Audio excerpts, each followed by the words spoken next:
It's ready. Let me check.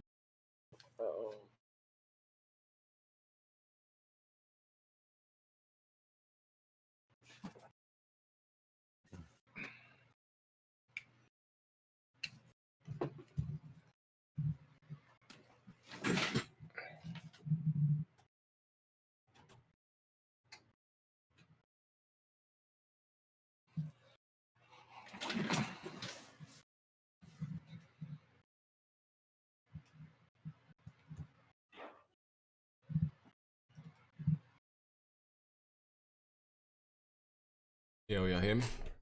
Yep. Mm-hmm. All right. We gotta make sure the chat hears everybody because setting is a little different.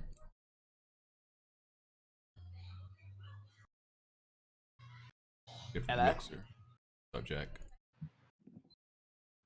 Who that? FedEx? UPS? Oh man. D Turner. What's his name? D Sorry, Buckner? his name was what the fuck was his name? D Buckner. Was it T Buckner? T. Buckner. T Buckner, dog. That's the homie, dog. Hey, shout out to T Buckner, bro. I think that's the gay dude that work in my apartments. I ain't know who the fuck that was. We live. So what was the story? He was holding it.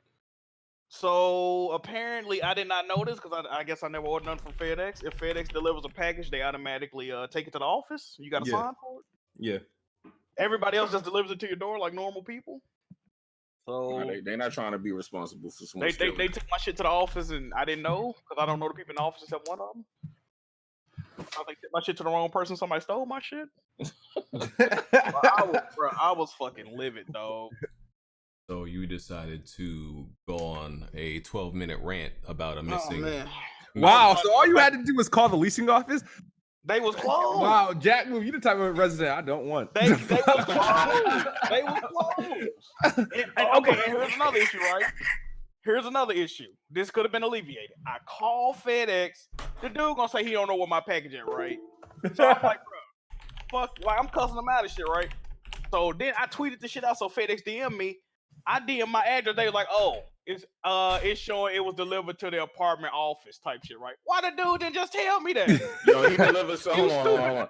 Nah, he delivered so many packages. He ain't gonna remember that, dog. Bro, they got the GPS tracking. The dude he ain't bothering with that. Once he delivered, that's the end of it for him. I gotta wait till tomorrow so he can call the driver and check the the GPS setting. But the fucking people on Twitter had it. They knew exactly where it was at. Like, come on, bro. So you victimized poor T Buckner or D Buckner, whatever this man's name is. Listen, if the person on the phone would have told me that, first of all, he would have never got cussed the fuck out. And second of all, I wouldn't even did none of that. Man. All he had to do was, I see your address. Oh, it's delivered there. It's just at the office. All right, cool. I'll just go get it tomorrow. T Buckner. Motherfucker don't know where it's at. T Buckner catching strays for no reason. That ain't what I want to hear, dog. With that type of money I'll spend, I don't want to hear. You got to be careful, Jack, because if you do that and you get another package, they're gonna be, I remember this cat. Oh no, get that special package. Okay, yeah, you gonna get that. You order some lunch and all that. All right, cool. You gonna get that package with Corona? Yeah, but you can't use that word. I meant the beer. Okay. Somebody here got that shit, yo, in Memphis. Nah, that's crazy. Yeah, somebody got it here, yo. That's getting out of hand. I just found that today. I was talking about the beer, BG. Oh, okay. Still. BG. Oh, you not lying. They said that drink got affected. So yeah, don't say that word. Period. Was the last podcast demonetized? No, but we didn't say it. We said a whole bunch of other crazy stuff. I'm surprised. Surprised. So you can, all right, man. You know what's funny? Like YouTube really suppresses anything that they demonetize. Because I was checking it out. Every podcast that's been demonetized has like 9,000 views. Like around that. You know what's even more funny? You know what's even more funny? What's up? More funny. I ain't seen any Patreon money nor that super chat money this month yet. Oh, because it came in on a Friday or we Saturday. What the fuck? Yeah, I gonna get it Monday. It came in late because of the day it dropped on. What about the super chat money? What you talking about?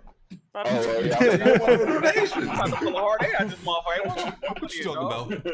You said you didn't take any donations. Jack, I take donations of you. I take donations too, bro. Jimmy?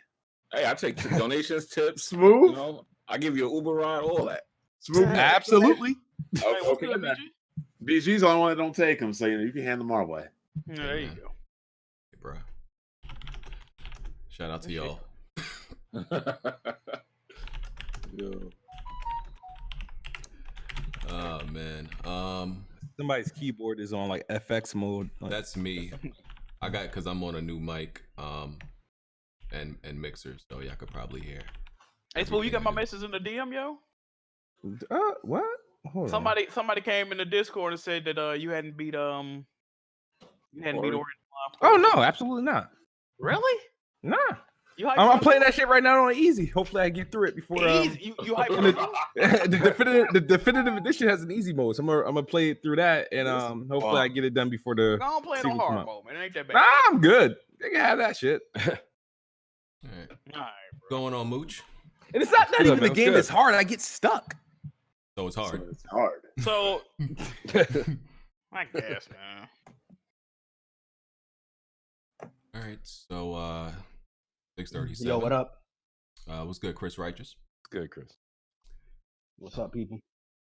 Chilling, man. So we gonna get the podcast started. Yeah, man. Weapon Wheel Podcast, episode 227. Make sure y'all hit that like button, man. You know, support the podcast. We're on iTunes, SoundCloud, Google Play, Spotify. You know, support the Weapon Wheel Patreon.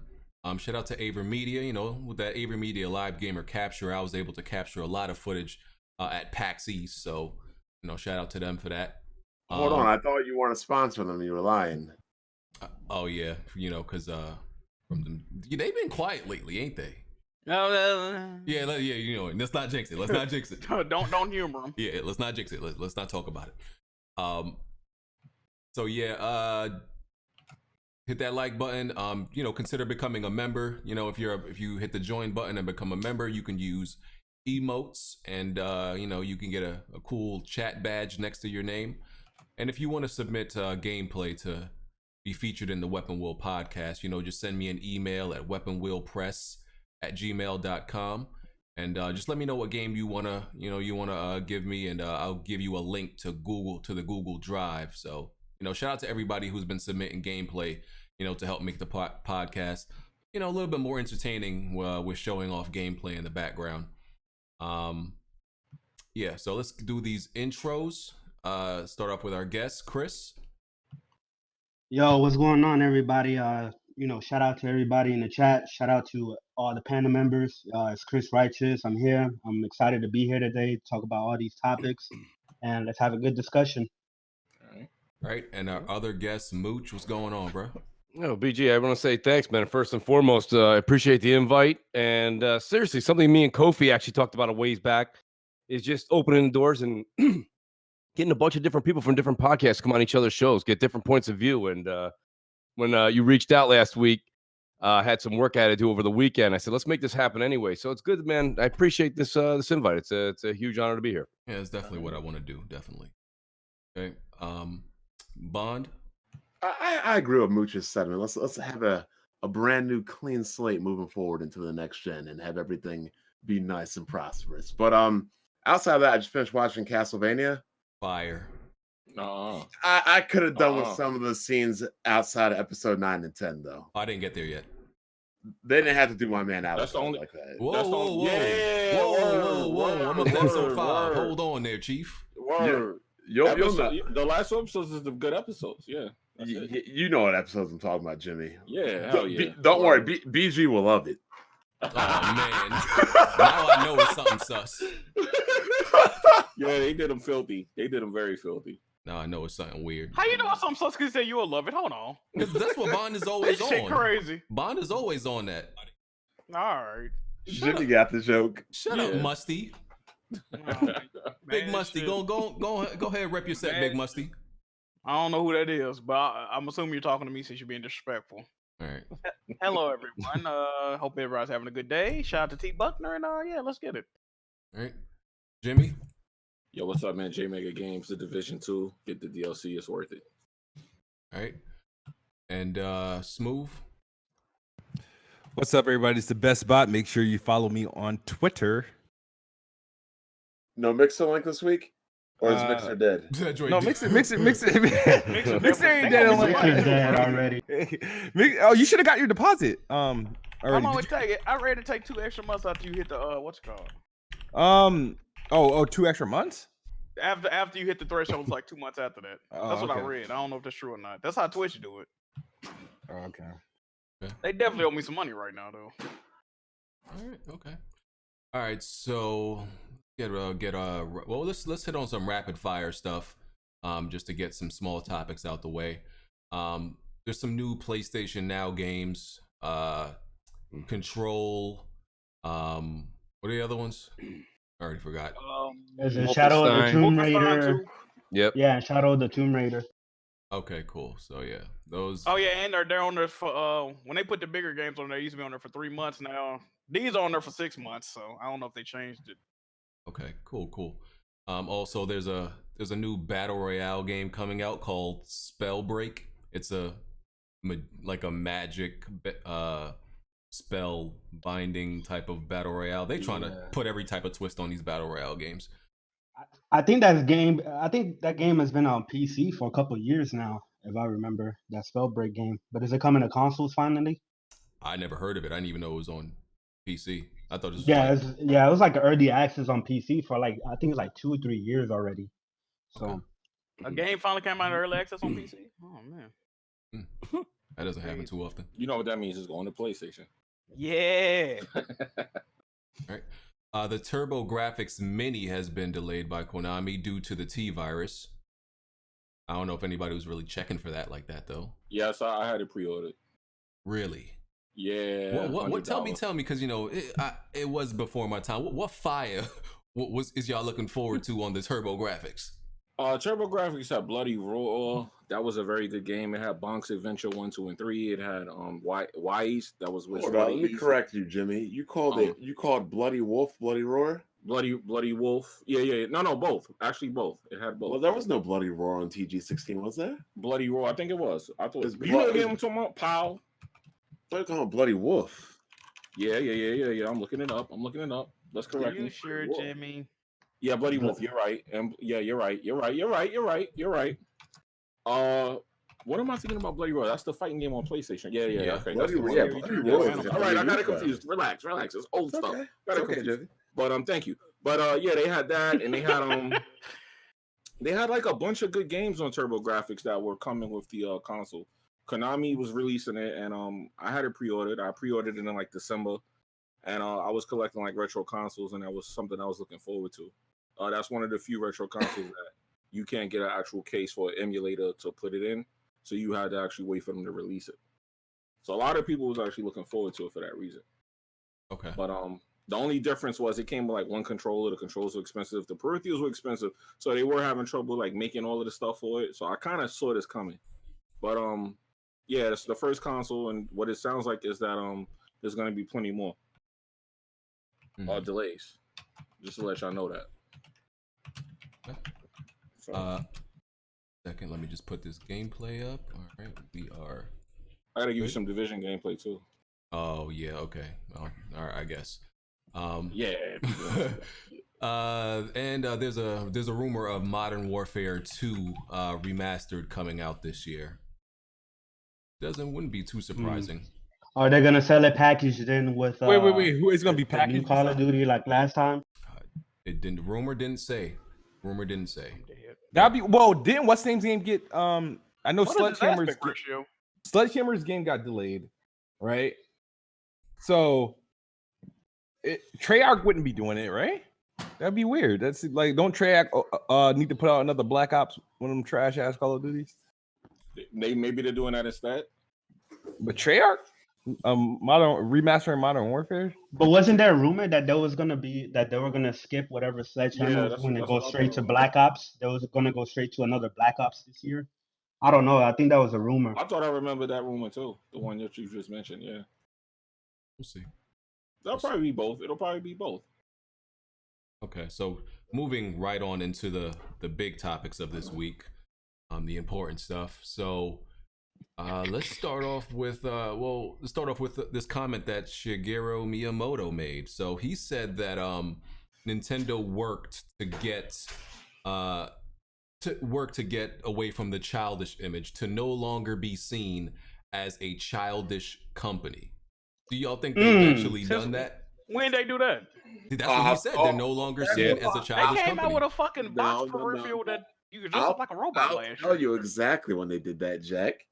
Oh boy, I know what he's about to say. When that man was no longer in power over the company. Man. That's exactly when it happened. So you think when he died, you're blaming the death of this man on their move from Jack? Is he putting words in my mouth? I did not say that. I said when they had a different president other than that man. It's like, when Steve Kerr took over from Mark Jackson. Mm-hmm. He started to steer the ship in a different direction. So you're okay. So Iwata's death helped them. That's what you're telling me. That man. We don't say his name. I said his name. I want you to name names. What I'm saying is they got a new coach that changed the perspective and the decisions and the leadership of the team. That's what I'm saying. Okay. Does anybody else think that this image actually changed? I don't. I mean, with the games they've been releasing, I guess. I mean, we already know that Nintendo is like, they appeal more to like family friendly, right? Their games can be enjoyed by, the younger I think audience, when you but stop, it can also be enjoyed. You stop and take a look at with the first party though for Nintendo. That's pretty much remained the same, right? Yeah, I mean, it's the same cycle of games every gen. So I think the only thing we can talk about here is their third party deals, right? That is stepped up, of course. But I can't really blame the old president for that because let's be honest. We're talking about the Wii U, right? Yep. They didn't have a console that could handle these third-party games. Now they have that with the Switch. Mm-hmm. So, I mean, in part, yes, maybe it's just a matter of timing, but I'm not sure if they really like kicked off that perception they have, right? I mean, they're known for their first-party games. You ask anybody who's a Nintendo fan, they're not going to tell you that they're excited that they got Doom on there. You know what I mean? Like, they're going to tell you that they're excited about Octopath Traveler. You know what I mean? They're excited about their exclusives, the games that they have that nobody else can touch. And those have still remained pretty constant to what Nintendo's always put out. So I don't know if they've really overcome that like slogan. You know what I mean? I think it's a twofold answer. One, they're kind of getting over it, and two, I feel like Microsoft's becoming the more kiddie console now. Nintendo is publishing more M-rated games than Microsoft is currently. Yeah, they are allowing a lot of M-rated. Damn, I remember somebody saying that back in the day. That's crazy. Ooh, I don't remember you ever saying that. You don't remember me saying that Microsoft was trying to take the Nintendo approach? No, I don't. I said that after E3 2017, sir. Like, they're going after games like Bayonetta, No More. A lot of people said that. Travis Touchdown, like those are all M-rated games that Nintendo previously would not publish or get a hold of. I don't even think the latest Halo game is M-rated. Gears is the only M-rated franchise Microsoft has currently. I mean, they used to have stuff like Mad World, like on the Wii, which was like real bloody, and like No More Heroes. But Halo was never M-rated, by the way, was it? Yeah, it has been. Really? The original ones were Halo. I don't remember. You sure? I always thought it was like teen. No, it was rated M. What? But rated M back in the day was like a big thing. Like, oh my god, my game is rated M. Now it's like if it's rated M, it kind of reduces the scope of people. Because looking at Halo, there's nothing in any Halo game that I'm like, well, a few things, maybe a few moments. Crackdown 3 is mature rated. I don't know why cares that about is either. Crackdown smooth. Yeah, I don't see anything in Halo besides a few scenes that would make it like M-rated. I mean, you're putting bullets through people's heads. People, mostly aliens, or like. So wait, is Halo 5 the only Halo that's not there? What's all one Halo that's teen? Yeah, they're all Halo mature 5? rated with the exception of Halo 5. Yeah. Okay, that's weird. So they downscaled Halo 5 into a teen-rated game? No, it's just that I said downscaled. If you look throughout the game, they probably didn't cuss as much. I think the rating systems has become more lenient as we go on. Like, I think Gear 6 is probably going to be teen-rated. Wow. Yeah, Halo 5 was the first T-rated Halo. I didn't know that. I just always assumed it was T. That's interesting. Definitely interesting. Okay, moving on from that. So there was initial reports that in Resident Evil 3, the remake coming up, that Nemesis would be able to break in safe rooms, but Capcom came and corrected that. I believe they said there's going to be some places where you can save that he can get to, but they're not necessarily safe rooms. Safe rooms he cannot get into at all. You know what they talking about though, right? They probably talking about the police station when you first walk in there. Mm-hmm. Yeah. It's a save point right there, and you got to go back. Yeah, and X could get there. Yeah, X could Yeah, get to that part. exactly. Yeah. I need somebody to pay Smooth to stream this game on the highest difficulty. Smooth ain't about that life, dog. Because Smooth was afraid of it. He didn't even get to Mr. X. He was too scared. I didn't get to Mr. X in the stream, but I did get to Mr. X in the stream when I was streaming on Mixer. Oh, what happened? I didn't fight him. I just saw him crush somebody's skull. I just didn't. I just. You said that no. was about it. I was like, I think I purposely got lost. I like that. How you get lost in a small ass police station? Yeah, you messing with 3 Smooth? You gonna get 3? I don't know. I probably won't buy it. Pre-ordered now. I'm gonna wait till. I might wait till Game Pass on that. Oh, because wait, that game comes out in April, right? Yeah, April 3rd. I'll probably. The thing is, I probably see myself playing Final Fantasy in April over that game. That and wow, there you go. All right, I can feel that. Was Resident Evil 2 ever on Game Pass? Nah, that's what I'm surprised. You thought 3 would go there. Capcom don't be messing with it like that. Did Smooth already buy it though? 2, right? I don't know. I bought 2. Yeah, I bought 2. I can't believe you bought that game, didn't finish it. No, because I didn't buy it because me and added game share, so I think he bought I agreed to buy that game if he agreed to buy another game like later down the line. That's what What was the other game? I forgot. It's probably trash. It probably was, but I probably enjoyed it. I mean, you do like trash. Oh man, at least he can keep it real with himself. Cool. So yeah, these everybody worrying about Nemesis breaking into a safe room. I guess they don't gotta worry no more. Y'all good. I thought it would be a little exciting. I did too. Me too. Yeah, I was kind of hoping for it too, since everybody was crying. Well, not everybody, but a lot of these people were crying about Mr. X. I was kind of hoping Nemesis would do that. They did come out with some details that's true though about the game. You gonna read them all? What details? Like, is it gonna have the game gonna have fast travel? I It'd be much bigger. Yeah, it's much bigger than the original game. A lot of optional content. Carlos is playable more. Oh yeah, well I knew Carlos, but I didn't know about the other stuff. Yeah. Okay. Cool. They went all out with this one. Looking forward to it. Okay, so let's talk about Ori. So we know, everybody knows about the bet. Me and Jay Barry. Jay Barry have a bet. Same bet as J-Main and Kofi. That Ori will get a higher score than Dreams.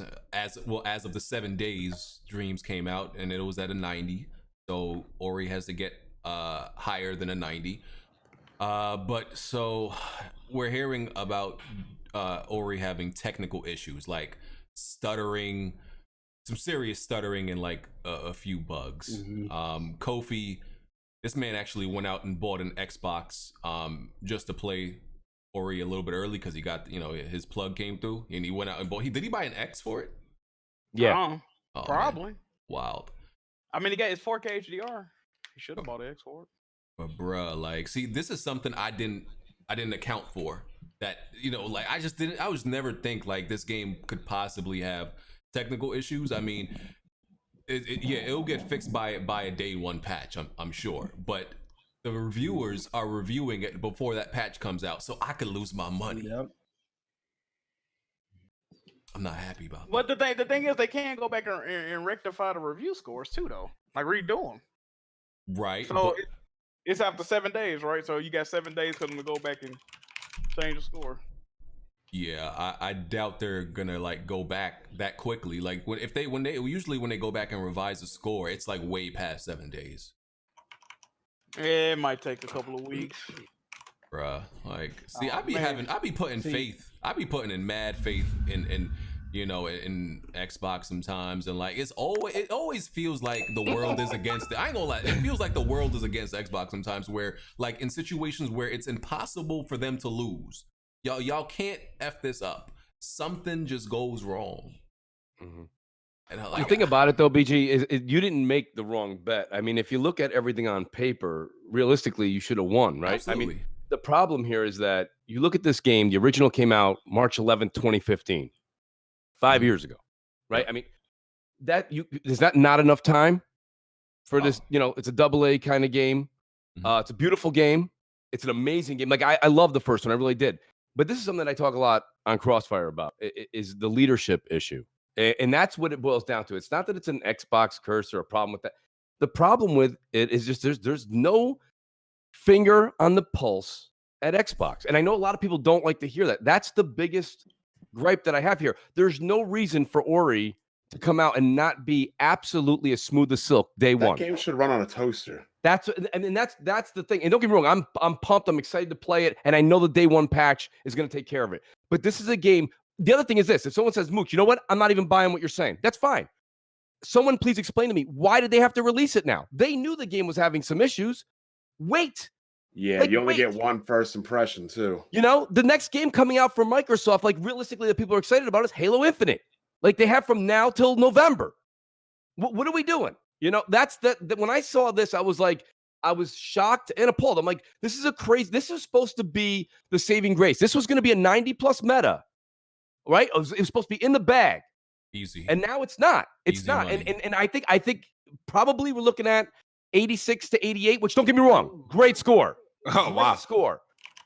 But I don't think it's going to hold it back, right? It's not going to hold it back, but it's definitely impact the score. It definitely is. But Mooch is right when he talks about a leadership issue, because that's the same thing I said about Nintendo, how they changed their fortunes. It starts at the top.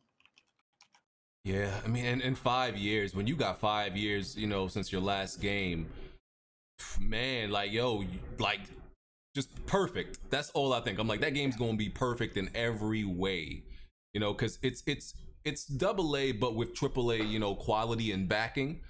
So I'm just like, and the first one had no issues. And they increased manpower, resources. I do think, BJ, they did say that it did initially release. The first one had the same kind of technical glitches. That is true. Yes. I don't remember. But that just proves my point further, right? Don't you learn from that mistake? Like, listen, if everybody on this panel right now, and we're working for Moon Studios, right? We all work, and we say, guys, listen, we're going to release, right? Let's just not do what we did 5 years ago, right? Everybody, you guys will all be like, yeah, no shit. But, like, that's the thing. So here it is 5 years later, and it's the same problem. And, you know, when Phil went and did many road trips out to see what was going on with Crackdown 3, listen, leave your feelings with Crackdown 3 out of this, right? I beat the game. I thought it was fun, right? It was good. But Phil was like, it's coming along great. I can't wait to show you guys this. And I'm like, after I played it, I was like, what was he playing? Well, the game wasn't broken. It didn't have any bugs. I wish my boss was like that, right? You know what I mean? How's it coming, Mooch? Well, it don't work. We'll keep up the good work. It don't work. What was wrong with Crackdown? It wasn't broken. It didn't have any bugs. The multiplayer was a mess. It wasn't a mess. It worked. It was one mode. The first week it came out smooth, it didn't work. It was one mode. I mean, the single player was fine. Single player was fine. And that's what I played. Didn't it? Huh? The multiplayer didn't it have like one mode and 2 levels or something, like, or two modes. It was levels? Two modes and like 2 levels. Come on, man. Yeah. That's not even a multiplayer. Well, yeah, because the users gave up on it. They didn't give it a chance. And are we really acting like games like that? Games don't launch with errors. That's been like the situation for like the last 15 years. Yeah, I mean, and we slaughtered them for it. Like, don't. Hold on, wait. I've been slandering Days Gone for since it came out for all them bugs. And that shouldn't have got patched. So, like, I stopped playing Days Gone because I tweeted the bug I ran into, and I was like, I'm done. The bug I ran into, like, the bear teleported and killed me or some shit, and like suddenly I tripped, my bike hit an imaginary rock and I like flew off of it and died. I was like, yep, I'm done. And I never played the game since. Got rid of it. Well, that was it, man. I don't know. I mean, the thing about that though, BG, is I try to be consistent with that. Like I just told Smooth, like I played Crackdown 3 in its entirety, right? I beat it. I enjoyed it. It was fine, right? Days Gone, I platinum, right? And I had the same issues and glitches and shit that you went through. You better but than me. I still loved, I loved the game. Well, don't get me wrong, though. Let's be honest. When you're talking about zombies, that's the genre that I dig in video games, period. So if you're putting a zombie in the game, I'm probably buying it. But, same here. Right? That's a me problem. But realistically, I can work past. I'm going to work, by the way, this whole Ori thing, this is a great conversation for the show. Listen, I'm going to enjoy that game. I don't care if it glitches or it hiccups, sends me back to start. I'll figure that out, right? But I'm just saying, when you have a game, okay, in Days Gone Studio, right? They were making nowhere near AAA titles before, right? This game is consistent. Let's be honest. They gave Ori a sword, right? He's got a little bit more of an RPG. Like there's more, there's more of a weapon availability to him. The tree is larger. There's more scalability. I get that. But realistically, let's be honest, our eyes are not broken, right? Ori is Ori. So they're making a continuation. The game looks I understand. I don't see how 5 years. Oh yeah, no, kids move. It's definitely more. But it's Ori. You know what I mean? Like you're not looking at it and being like, I've never seen this before. So it's like it's. I'm just shocked that they would run into this. And again, I'm not even blaming Moon Studios. Like you know, shit happens. But like if your leadership, you need to make a good impression right now, because this is the last game that's your potential high 80s, 90s till you get to next generation. It's the last thing people are going to have that taste in their mouth, right? And bang, it comes out the gate. People may not be as forgiving as me and you, right? Like me and you, we played through it. I'll play through it. But other people might be like BG with Days Gone. 3 times it sends them back to start. That's it. It's a wrap. And remember, it's in Game Pass. So it's no harm, no foul. Didn't cost me any extra money. I got it for $1. I mean, and there's games that I've like depending on the quality of game, like a few bugs, I'll keep playing it. Like Mafia 3, I didn't get past 15 minutes because in the first 15 minutes, I did not, okay, not even 15 minutes. You know where you got to get in the truck at the beginning of the game? Yeah. That's literally as far as I got. Wow. That's the very beginning of the game, because you passed first mission, my dude. Because I ran into nothing but bugs, and I said, nope, not doing it. Like, bro, bugs. Like, once I run into that many bugs that early in the game, I didn't finish the first mission. I was like, I'm done. That's it. I'm not gonna do that with Ori, because I don't think it's that severe as what like Mafia 3 was. But that's sometimes what bugs do to me. Mafia 3 had a whole bunch of issues though. Yo, right? I mean, they had the lighting issues. Bruh. It was nighttime. It looked like it was daytime. Yeah. I mean, there was a lot of stuff going wrong. Yeah. I played through that bad boy. I ain't gonna Mafia 3. That I like story was fire. It was. They have no fast travel. You had to drive through the bayou. It took you 45 minutes to get to. That was crazy. Yeah, there was a lot of struggle in the beginning, baby. That first week was bad. Mm-hmm. The way they advertised it, like the gameplay trailers they released, made that game look real good, though. Ooh, man, they fooled me. Mafia 4 coming out, though. Shout out to that. I'm buying that day one. Word? I didn't know that. Forgetting that's day one, baby. Day one. I'm mad. I didn't hear about this. I didn't hear rumored. Yeah, they are. They're making Mafia 4. I'm mad I don't know what happens in 3, though. I might have to, pull a... Is it going to connect to 3? Is it going to connect to 3? Yeah, all of them connected. I might have to do that playthrough on YouTube. Hit that. No, I'm saying are we gonna play with Clay, Link? Oh no, I don't think so. No, probably not. Nah. Same universe, I'm sure. sure. Go back but to an Italian character. I might go back to 3 got multiple endings. I think it's only one canon ending though. That shit kind of. Yeah. All right. So, by the way, of course, Ori is going to be on Game Pass this month, and along with 2K20, they're adding that to Game Pass. Bro, my Game Pass run out. And Bleeding Edge come out later this month, so that's gonna be there. Mine run out next year. Yeah, go ahead, Jack. Go ahead and play. Go ahead. Hey, who got me? Hey, I need the Game Pass code. I'm trying to play this Ori, dog. Really, bro? 3 days after it come out, dog. Bro, you ain't gonna pay the. You played on PC, so pay the $5. Pay the $5. Oh, you gotta pay $5 to renew it. It's only $5 for PC Game Pass, right? Real shit. Yeah. Oh man, I might pay. Yeah. It was 15. No, it's 15 if you have access. 15. Yeah. It's 15 if you have both. It's 15 if you have Xbox Live, Game Pass for PC and Game Pass for console. If it's 15, I just pay the 20 and buy this shit on Steam. I ain't got time for that shit, yo. Damn. He said 15 like it was a Don't, lot. don't be like that, Jack. Don't be like that. 15? Shit. I can own the game for 20. I'm good on that. Crazy. You should buy it, definitely, man. Support that. Yeah. So yeah, we'll see what happens with Ori. I think the embargo is the 11th, or it might be the embargo's the 11th. It's tomorrow. It come out on the 11th. I thought the embargo was like tomorrow or the day before. I thought it was tomorrow too, Smooth. I'm not maybe sure. it is. Yeah. Maybe look up. Yeah. Well, I'm gonna wake up and go straight to Metacritic, see if I lost money or gained it. We'll see. Because I gotta be real, BG. I hope you lose. Oh man, I hate you. Yeah. You're a bitch. You know why? You know why you lost this I early didn't want bet? to see BG and Kofi lose a bet. I think All it has to do is score higher than Dreams, right? higher than a 90. Yeah. Wow. Well, if it's a 90, then that's a wash. Yeah. I mean, Smooth lost that bet already. That's what we got a bet too. Conceded. No, I mean I canceled all my bets. Yo, I'm gonna need all the Metacritic publications with Xbox in the title to come real heavy tomorrow. I'll Dog. come through with that. Dude, chief.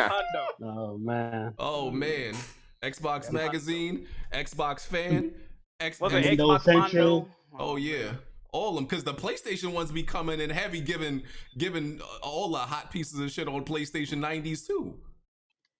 Mondo Xbox baby. Oh, what the fuck? Yeah, man. All right, so yeah, we'll see what's up with Ori. Looks good though. Yeah. Or it looks dope. Absolutely. All right, so let's talk about so the wonderful 10 scam. This Oh man. So the goal was 50K. It ended and they made 2.2 million. And they admitted that the Kickstarter had nothing to do with necessarily raising funds. It was about gauging interest. But they do say the money there that they made from the Kickstarter is going towards the additional versions of the game. So I don't believe that. Is Xbox getting a version? Bro, Wait. It's not a coincidence they opened up a new studio the week after that, dog. They wow. So these fans paid their rent and shit. Studio rent. We're proud to announce we got a new game coming out and a new studio. I mean, it's only. I hate Platinum Games, dog. I hate them. Microsoft paid for the rent. Now they got a Kickstarter for the rent. Yeah, I know, right? Yeah. So are they going to gauge that money back? Man, Because that's crazy. That's Yeah, we did it for as a marketing. We did to gauge interest. Okay, you made 2.2 million. Now what are you gonna do? facts. That's crazy. Keep gauging. Listen, there's people defending it and saying that the money is still going towards the other versions and people are just looking for a reason to be mad. That's what they told me. But Why they're stretched. why would you need $1 million to put it on PC, a digital fucking platform though? Like, I don't know. Yeah, I got to agree with Smooth here. This is the second time we've seen some ridiculously shady activity out of these guys. Listen, the same thing, and I don't know if you guys believe in this one. I know Smooth's with me on this one. But the whole scale-bound thing, right? They took the money. This is a very capable company, right? Let's say you guys, everybody likes this company, right? They love the games they put out. Well, not Jack. But only when they make the one game, yeah, you know what I'm saying. But listen, they're still capable, right? Regardless, even if it's not your jam. My thing is, they are capable of making the game. And with Microsoft, they take the money, can't make the game. Kept the money, right? And now here it's like, hey guys, if you're interested, let me know. Send the money here. Keep the money, and we'll let you know about the game. Like it's really a weird. Like I don't know. Myself personally, I'm turned off to that company. I almost don't support them at all anymore. I don't care what they make. I mean, this is just time after time with these guys.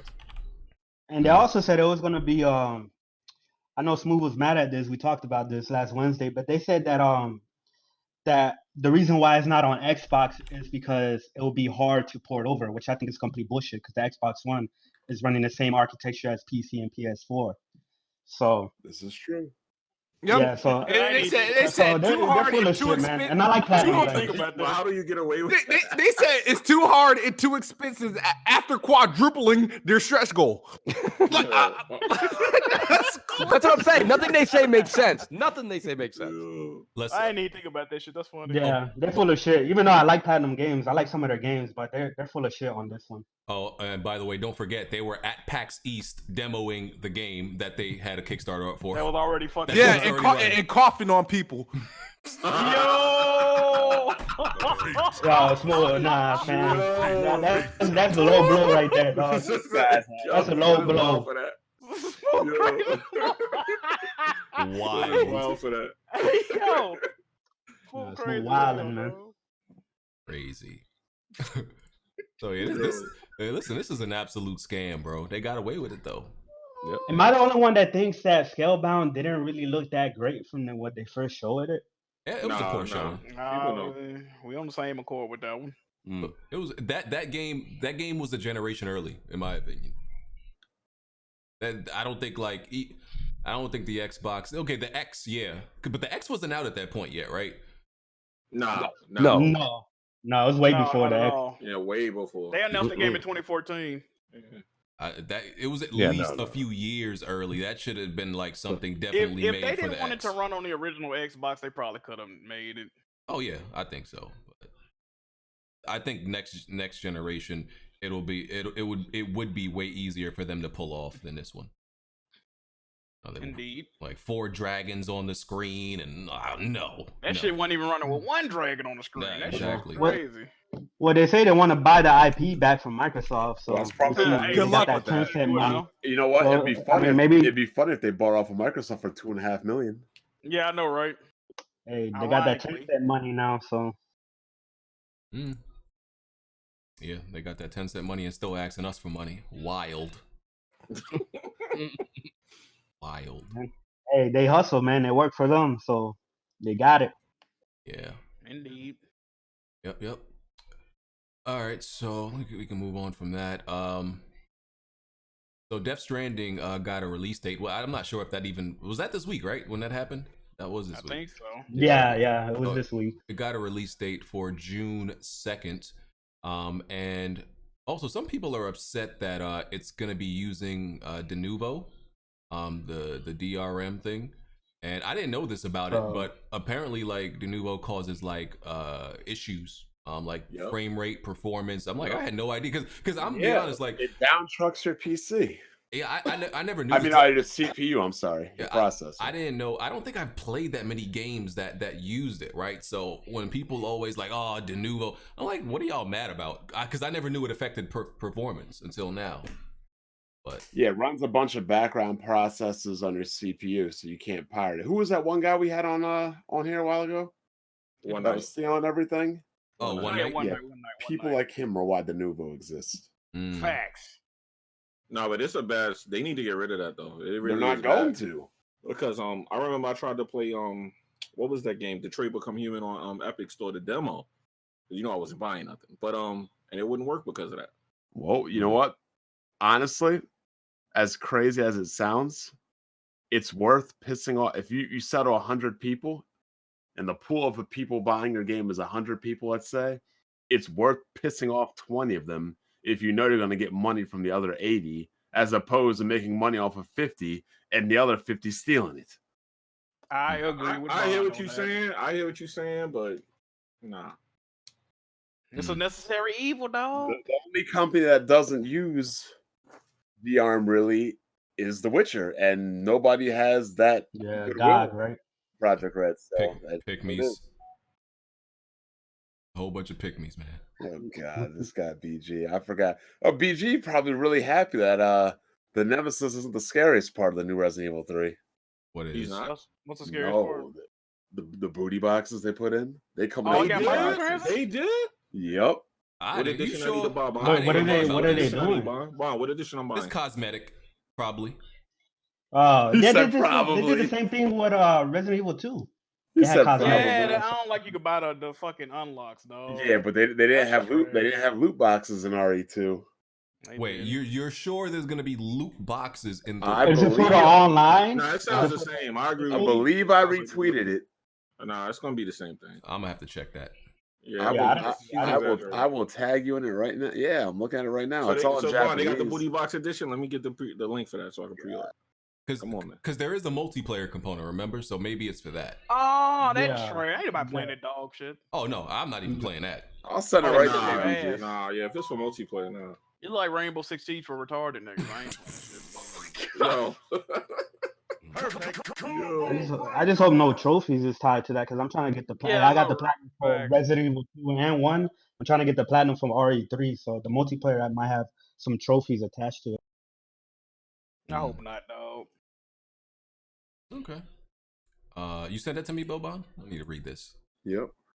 It's in Japanese, so we don't know what it pertains to. Oh, man, I ain't trying to hear that.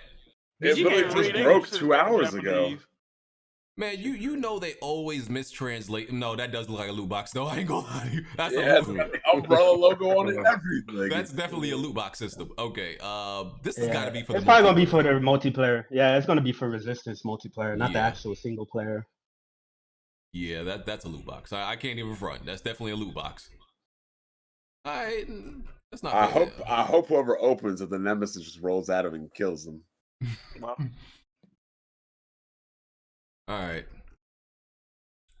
Moving on from that, it was the PS2 and the Switch's anniversary, I believe, this past week. Yes. Yeah. So, I guess we can talk about memories people have from the 3 years of the Switch. I guess if anybody wants to talk about that, but I think the PS2, the more important anniversary. Any memories y'all want to bring up? Favorite games from the PS2? Too many, dog. Yeah, it's too many. Way too many. Like in the first, I had to bounce. GTA 3. If I had to give like a top 5 PS2 games, just going off the top of my head, I mean, it's probably gonna change out when I think about it. But real quick, in no order, I would say Final Fantasy X, Metal Gear Solid 2, Grand Theft Auto San Andreas, Resident Evil 4, and God of War 2. Are probably like my favorite games. Ooh, that list fire. Okay. Silent Hill 2, God of War.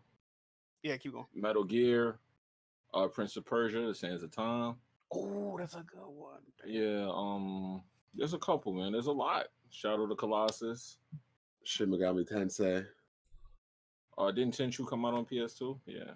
Yeah, Tenchu was there. Yep. Yeah, so yeah, there's a lot. Quite a bit. Resident Evil 4, BG. Yep. Well, I mean, I played on GameCube first, but yeah, it was on PS2. Oh, young man. All right.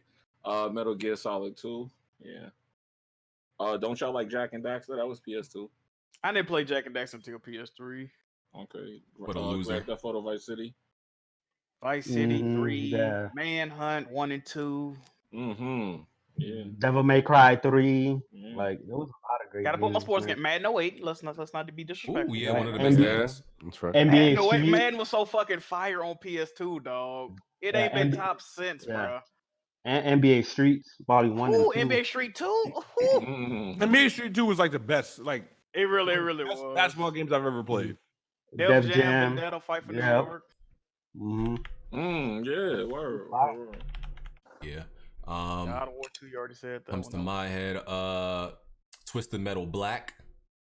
That was a good one. I fuck with. That's the only Twisted Metal game I like. Yeah, and that one came free with the PS2. I don't know if everybody got. I don't know if it was like a limited deal, but it was free to play. I think it was a free game. I don't even think they ever sold it. No, I think it was a demo, right? I remember playing the demo. I played the whole game and I got it free somehow when I bought my PS2. I had to buy it. You sure you didn't steal it? Nah, I didn't steal it. Man. Nah, not this time. Not this time. You rented it from Blockbuster and changed out the disc. I used to do that. Man. Oh used man, to do that. What a scumbag. Prince of Persia. What else? Hitman back then was fire. Oh yeah, Hitman. Damn, The Getaway. I actually never played The Getaway. Yeah. Getaway was dope, man. I wish Sony would bring back. I wish Sony would bring that IP back, man, because that's a first party IP.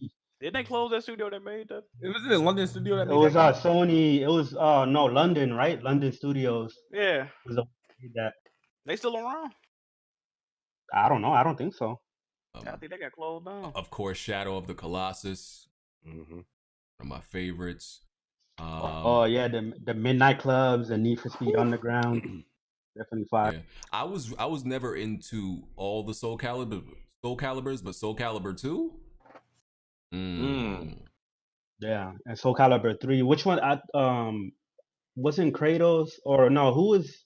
No, What it was was the the dude from Final exclusive one Fantasy. for PS2? Well, yeah, Kratos. No. Link Or was was in it the was GameCube was one. Snake? Was it Snake? No. Somebody. I I know thought it Spawn was was in one of them, and Spawn. Yeah, I know the was- GameCube had Zelda. Spawn had Xbox. Yeah, Spawn or had Xbox Xbox. had Spawn. Oh, I think it was Heihachi from Tekken that was on the PS2. No, I think it was I don't Heihachi. think so. Wasn't It's it? crazy because I remember Link was in the GameCube one and Spawn was Yeah, in the Link. Xbox. I don't remember who was in the PS2 one. I don't know why. I think it might have been Heihachi. You from sure Tekken. it wasn't like anybody from Final Fantasy? No, that was no. You're thinking about Tekken 7 with Noctis. That was the one that came out 2 years ago. We're talking about We're talking about Soul Calibur on the PS2. Yeah, I'm like. So the chat is saying Heihachi, so maybe it was. Okay. Yeah, it was Heihachi. It was Heihachi. Okay. Oh, SOCOM 2, of course. Oh man, my bread and butter. Bread and butter, dog. Splinter Cell. Yeah, a lot of good games, man. It's a lot. A lot, yeah, definitely a lot. Those were the days, classic man. system, dog. Those were the days. I don't think I was ever bored. That was the first online console for PlayStation. And I never got to get online with it. Yeah, me neither. I never me got neither. online with PlayStation. Had the network adapter for $100. You slapped in the back. Oh yeah. Connect to the dial-up. Oh yeah, and I don't know if y'all knew this, but like, so the PlayStation headset was garbage. Hell yeah. then. I'm sure. Hell yeah. Bro. PS3 headset was garbage the first one. People wanted you to take that thing off. Because and people, I like in one generation, I know everybody that really played online went through at least like 10 of them. They were flimsy. Yeah. They were terrible, man. Like they would just break off of just regular use, not even throwing it, just regular use. That joint would just break. Crazy, man. At least you saw how yours broke. I would come in and mine would be broke. I'm like, damn, it was fine last time I used it. It just be broke. It just falls apart, man. But yeah. Shout out to the PS2. Yeah, it's a good era. And I still got mine too. Yeah. Oh, nice. It's the Switch 3-year anniversary. Y'all want to say anything about the Switch? Nah. Zelda is still the best game from what I play. I mean, I haven't played that many games on the Switch, but I think Zelda was probably the best launch game probably in the history of gaming for any console. I've only played one game on the Switch, and that's Mario Party. And I got robbed at the end, so fuck the Switch. The thing about the Switch that actually should be discussed more than its anniversary, BG, to be honest with you, is the fact that you had the Wii U come out in 2012. For all practical purposes, that's the exact same generation we're living in right now. They scrapped that product, went back to the drawing board, come out with the Switch, and then make record-breaking sales all in the same generation. Yep. That's what I take away from something when I hear about the Switch. It's not, necessarily that it's 3 years accomplished isn't, when you're talking about PlayStation, Xbox, 3 years doesn't hold there. But I'm saying to you is that, like, it's an amazing feat. And you remember all the leaks, all the pictures that came out, this portable unit, that's a bust, that's a fail, that's an L, it's an everything. And now it's selling. It's all it does. It just sells. And it's, you know what it is? I've been saying this for a long time. It's everybody's number 2 console. And if you're a Nintendo fan, don't be offended by that. I don't mean that in any way to be offensive. Here's the thing. If you're a PlayStation fan, you got to Switch. If you're an Xbox fan, you got to Switch. It's the best. If you're that company, because if you're an Xbox fan, you might not have a PlayStation. If you're a PlayStation fan, you might not have an Xbox. But everybody's got a Switch. And that's the reason that they are selling so crazy. And that's the thing that blows my mind. When they went back to the drawing board in the same generation, come out, and then actually leapfrog Xbox, that's kind of crazy all in itself. But no one would have thought this was going to happen 3 years ago. Not this kind of sensation. And Nintendo's not in any hurry to make a Pro. They're not. I think they might have one next year. I do think they'll eventually have one out. But what's the rush? They realize that their claim to fame is portability, and I don't know. In their first party, it's just to me, it's an amazing success story. It's an amazing success story that everybody cast as a failure 3 years ago. The underdog. Yeah, a lot of people used to. They were doubting that the Switch was going to be successful. I remember people were saying what they don't really think is going to sell 15 million in a year, and it ended up Just surpassing that. BG name, though. BG. But No nah, but okay. yeah, I agree with everything. Now I agree with everything Mooch was saying. I mean, that turnaround that they made, they actually have good quality exclusive games, and this should be the route that they take, is that hybrid handheld console. Because let's be honest, like the Nintendo is not going to succeed with another traditional, home console ever again. So this is the route that that's the conversation that you could take this and really get into a deep conversation with it, right? Nintendo knew, right? You've got PlayStation, you've got Xbox. There's your console market for the home. How do they get that same customer to buy their product? That's why when we heard things like the Mad Box, I knew that was never going to be anything, right? Then everybody was pissed off that Google Stadia didn't make a box. Why would they make a box? Who the hell wants to go buy a third box for their home that plays the Division 2 again? Right? Like, come on, man. Listen, and don't get me wrong. I'm not trying to preach Stadia. I'm not. But I'm just saying, if Stadia is going to come out, they are doing something unique. They're doing something different. They may be dead. That's Absolutely. fine. Big dead. But if they made a box, but hear me out. If they made a box, they were definitely dead. Big dead. You know? Who's going to go buy another $500-$600 box to play the same games we already have on Xbox and PlayStation? Nobody. And that's going to cost them what? $500 million just in R&D. That's not going to happen. So, you still got a Switch? Yeah, I got a Switch Lite. I know me, Jack, Bond still might have one. I mean, I've had two, so Nintendo already got my money. Yeah, even if I don't. They got my money. I got one, dog. Yeah, the Switch Lite would be my third. Yeah, I got one. And the one for Bond would be my fourth. So I still got my first one. I ain't rebuy it. Oh. Yeah, I still got my first one too. Everybody's second console, and Nintendo's more than happy to run with that slogan because everybody's got one, maybe two, maybe three. And it is because it's portable. Let me be clear. You know, that definitely plays a big role. Yeah, that's definitely one of the main. If it wasn't portable, the Switch would not be successful. Yeah, I wouldn't have got it if it wasn't portable. All right, well, shout out to the Switch and the PS2. It's a good system. It's a good system. I mean, listen, my I'm not gonna say I was wrong about the Switch.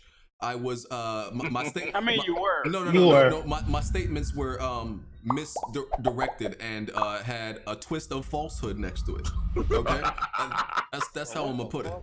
That's how I'm gonna put it. You run for president, dog. It had a twist of falsehood next to it, but I was right about the hardware. The hardware still isn't great because when you put that thing on a TV, it's not. Looks like it looks like trash. Just saying. So it's definitely meant to be played portable. portable. Yeah. And the online and the features, like all the features in the online are still terrible as well too. Right. All right. So yeah, let's move on from that. There's a rumor that Remedy is making a PlayStation exclusive, which furthers more rumors that PlayStation, could buy them in the future. I know a lot of people. I say that. I know a lot of people aren't big on Remedy because they always say all Remedy games are just okay. They haven't made an amazing game in a long time. I'm a Remedy fan though. I wouldn't be mad at it happening, right? Because I think that I always say that move could really push Remedy to the next level. Yeah, they need better guidance. Midity. That will take them to the next stratosphere. You'll get that PlayStation fragrance. Control was ass. Nah, you tripping? Stop. Stop. Yeah, I still gotta play Quantum Break. I'm glad it's on PS. Running through a hotel. Yeah. For 10 hours. I kept falling through the ground. Remember? People still hating on Quantum Break when it wasn't even a bad game. And why is it not on Game Pass? Quantum Break was way better than Control. Way better. Stop that! No, way better. You didn't run through a hotel for 10 hours either. I didn't fall through the floor on Control either. Fuck that game, man. I enjoyed the powers in Quantum Break more, but overall, Control was more of a quality game. But I like Quantum Break's powers more. I think Remedy does fit Sony's mold, though, right? Like, yeah. That's the type of game that they like to have in their portfolio. Number one. Number two, Remedy takes a long time. Sony doesn't rush their studios in that way. They don't need it. Like first person game, single player game. Yeah, Sony's got a ton of them, right? So take your time, make the game. Microsoft, they were like, listen, we need this game. I think that's the one thing I think, and this is all hearsay, guys, but they do say that Phil and, I don't know if it was Sam Lake or the people that are the powers that be at Remedy, they kind of fell out of friendship together a bit there. That's why everything was kind of released, and I think they went their separate ways. I don't think Phil was necessarily impressed with what they got with Quantum Break and in the delivery time that they got it in. And I don't think Sony needs that game in that kind of presence, so they have more time. I think it's a marriage that could happen. I really do. But it's not something that Sony, that's the other thing. The other side of the coin is, Sony has so many of those types of games. Do they need to buy that company? No. Just do exclusive deals like Microsoft did with them. You know what I mean? Remain that AA kind of deal that they have, and they don't need to spend that kind of money up front. Yeah, I mean, like Sony flirted with, Insomniac for what, 2 decades practically before they that kills me though, right? Yeah, I mean, how many tweets are out by Ted Price? We love being independent. I think you wave that money though. Yeah. Right? Yeah, it was that Spider-Man. That was the end of that independence. Yeah, that was the front. Yeah. That was a Spider-Man. So what it sounds like to me is if they made better games, they would buy them. Possibly. Yeah. I mean, Sony has a record of buying studios before they've made like anything amazing. I mean, when they bought even Sucker Punch, what was out by then? What did Sucker Punch make at that point? Spyro the Dragon. Spyro, Infamous, and what's it called? Wait. No, not Spyro. That's Insomniac. Yeah, Sly Cooper, right? Yeah, Sly Cooper. Sucker Punch only had 2 games under their belt when Sony bought them, right? Yeah. And even when they bought Naughty Dog, still wasn't. Yeah, all they had was Crash. All they had was Crash Bandicoot. Yeah, but the difference is when you're talking about those companies, right, and the difference in transformation from when Sony bought them and what they kind of grew to be what we know today, Remedy's kind of like a M. Night Shyamalan movie, right? Like, you either like their writing or you don't. There's no way, like, Remedy games, like, it's hard to tell somebody that they're, like, anybody on this panel right now you didn't like Control, you didn't like Quantum Break, you probably didn't like the writing, you didn't like that.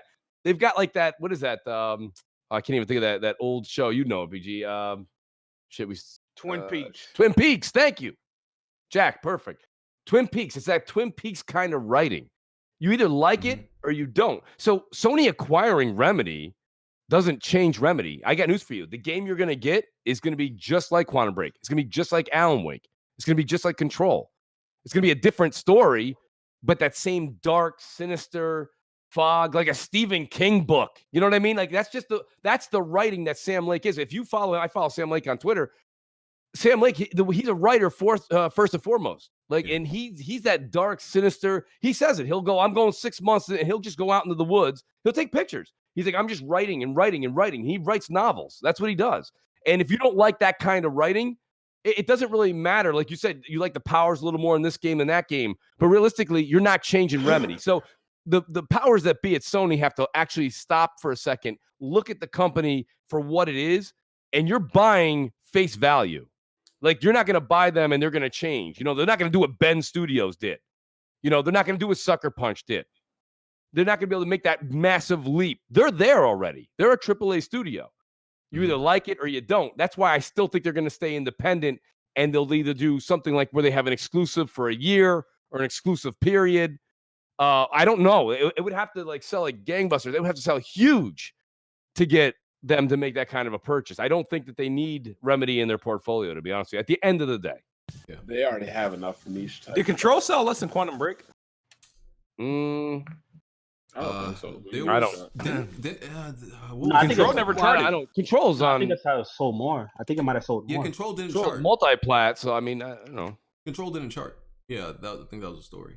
That didn't. Well, neither did Quantum Break. Quantum Break. Yeah, it did, bro. Yeah, it did, bro.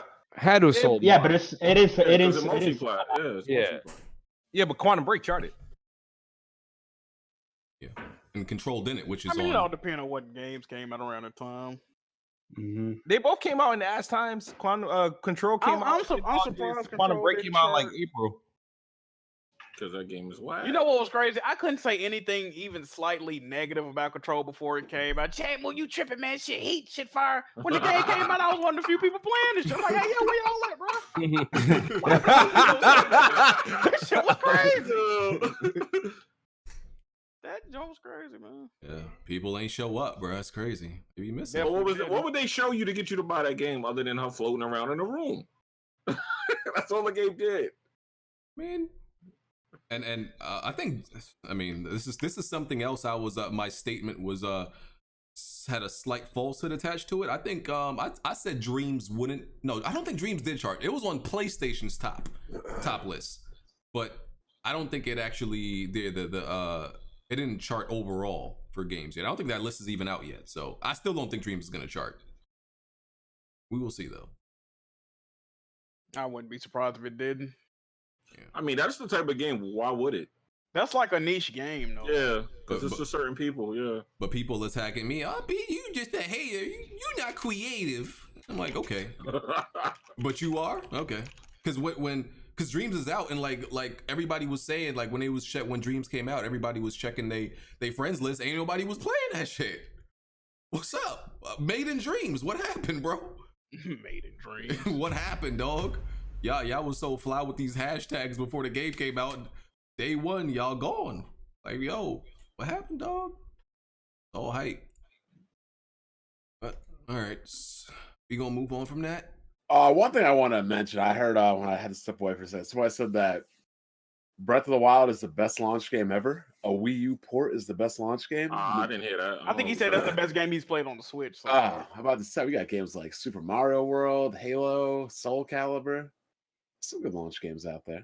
Yeah, from the launch games that I play, I definitely say Breath of the Wild is one of the best launch games.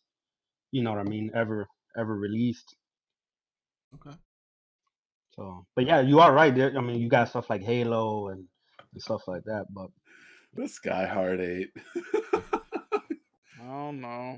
You already know he's tweeting. Oh yeah, I already know. I figured. I gotta let the old man scream at the clouds. So speaking of Halo, so Halo Combat Evolved dropped on PC this week. Stealth drop. Yeah, man. Already beat it on Legendary Solo. They claimed all my videos. Damn, for what? Why? Music. Oh, yeah. Well, for Halo? Yep. Very notable Halo music. But I mean, it doesn't really make sense to actually what you think. I mean, it's still the same Halo from then, so just the PC version. Anything you want to say about it? I mean, it's a good game, good port, nothing wrong with it. I mean, it's kind of fun hitting the select button to see what the games used to look like compared to now. I'm like, damn, we used to play games like no textures and like flat everything. Like, God. Oh, right, because it has the feature you could just hit it on the fly and go back to how it used to look, right? Okay. All right. Cool. Well, I haven't tried the multiplayer yet or anything, but I see Kofi, he up there playing co-op Legendary. We'll see if he can beat it by himself. Oh, the call out? You calling him out? A little bit. Oh, you can. Okay, you got him. All right, so next topic. Let's touch on Ghost of Tsushima. So this got a release date for June 26th, a bit earlier than we expected. No, I was expecting like a late summer, maybe early September release. But they're hitting on the June 26th. Is a pretty clear release date. Not too much around it. It's a story trailer, and showed a little bit of gameplay, a little bit more gameplay. We haven't got a whole lot of gameplay in totality from Ghost of Tsushima, but I think we've gotten decent amount to put together a lot of the stuff we're going to be doing in this game. What do y'all think about this? The game looks absolutely amazing. It might even look better than Horizon Zero Dawn when it comes to like open world and the graphics. The only thing it might work. It could be the character models. Level. Yeah, I don't know about them environments. Yeah, but the only thing, like I'm getting the game day one and it looks amazing. The only thing that I'm a little bit worried about is that I hope that the combat is satisfying enough after being spoiled by like Sekiro. You know. So I don't think the game's gonna be as fast as like it's not going to be. Yeah, I know it's not going to Definitely be not. fast. It's a PlayStation game. It's not. And you know what? That's going to be that's going to be people's biggest gripe about it. That's what I've been saying. But it's going to be compared to Sekiro. Heavy. It's gonna have that template. But Talking. one thing it's going to have that's better than Sekiro is the story is going to be better. What the presentation of the story, I'll say that. Hopefully. Walking, more walking. It's definitely very cinematic. You could tell, and I think the story gonna have to carry the game because, like y'all said, I don't think the gameplay is gonna be as I don't want to say as tight as Sekiro. It's gonna be as I don't know. Jack amazing story. Shut up, Jack. Amazing story. Gameplay probably gonna be mid. No, you both don't know what you're talking about. Both of you shut up. PlayStation template, both of baby. you shut up. Both of you shut. Both of you shut up. Movie, baby. Both more of you walking, shut up. talking, swords fight, walking, more walking, talking, sword fight. I think you know the game. You know the drill. I know the drill. Hey, Mr. Chris Righteous. Hold on. By the way, did y'all know that Jack didn't even beat Sekiro? Oh, okay. I knew. I was gonna ask him. I have not beat it because I went to go play Days Gone. Because you're a fraud and a casual. That's why. Because I went to go play Days Gone, sir. A game you dropped. Oh, so you played a buggy? A game you dropped. You played a buggy zombie Yeah, shooter on a bike over Sekiro, game of the year. Yeah, you're a fraud. Game you dropped. You're a so fraud. hold up, BG, you ducked in our game? Who? You dropped Days Gone. I dropped trash. That's what you're supposed Bro, to do. you To played trash. that game for 40. He played it for like 40 hours. This I'm dropping it. My man. Bro, like that game is 40 buggy as hell. hours. What did you want me to do? Okay, let me ask everybody in this podcast question, right? Has it ever taken you 40 hours to realize? No. Because here's the thing, right? Bro, you played a whole work week and then say you didn't like the game, yo. This is why I can't win. Because when I dropped, when I put down the hold on, you remember when I put down remember when I put down Persona, what was it, Persona 5 in 5 hours? Everybody, PG, you didn't play it long enough. Right? I put down the game too fast. You gotta put translation within, right?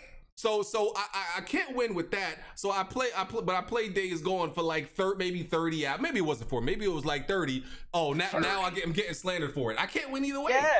Yeah. Well, if you play a game for 40 hours, you might as well finish it. Facts, facts, yo. At a certain point, the bugs just got too much, and I was like, I can't do this no more. Oh, it took 40 hours for you to know. Because I mean, he probably had another 20 hours ago though.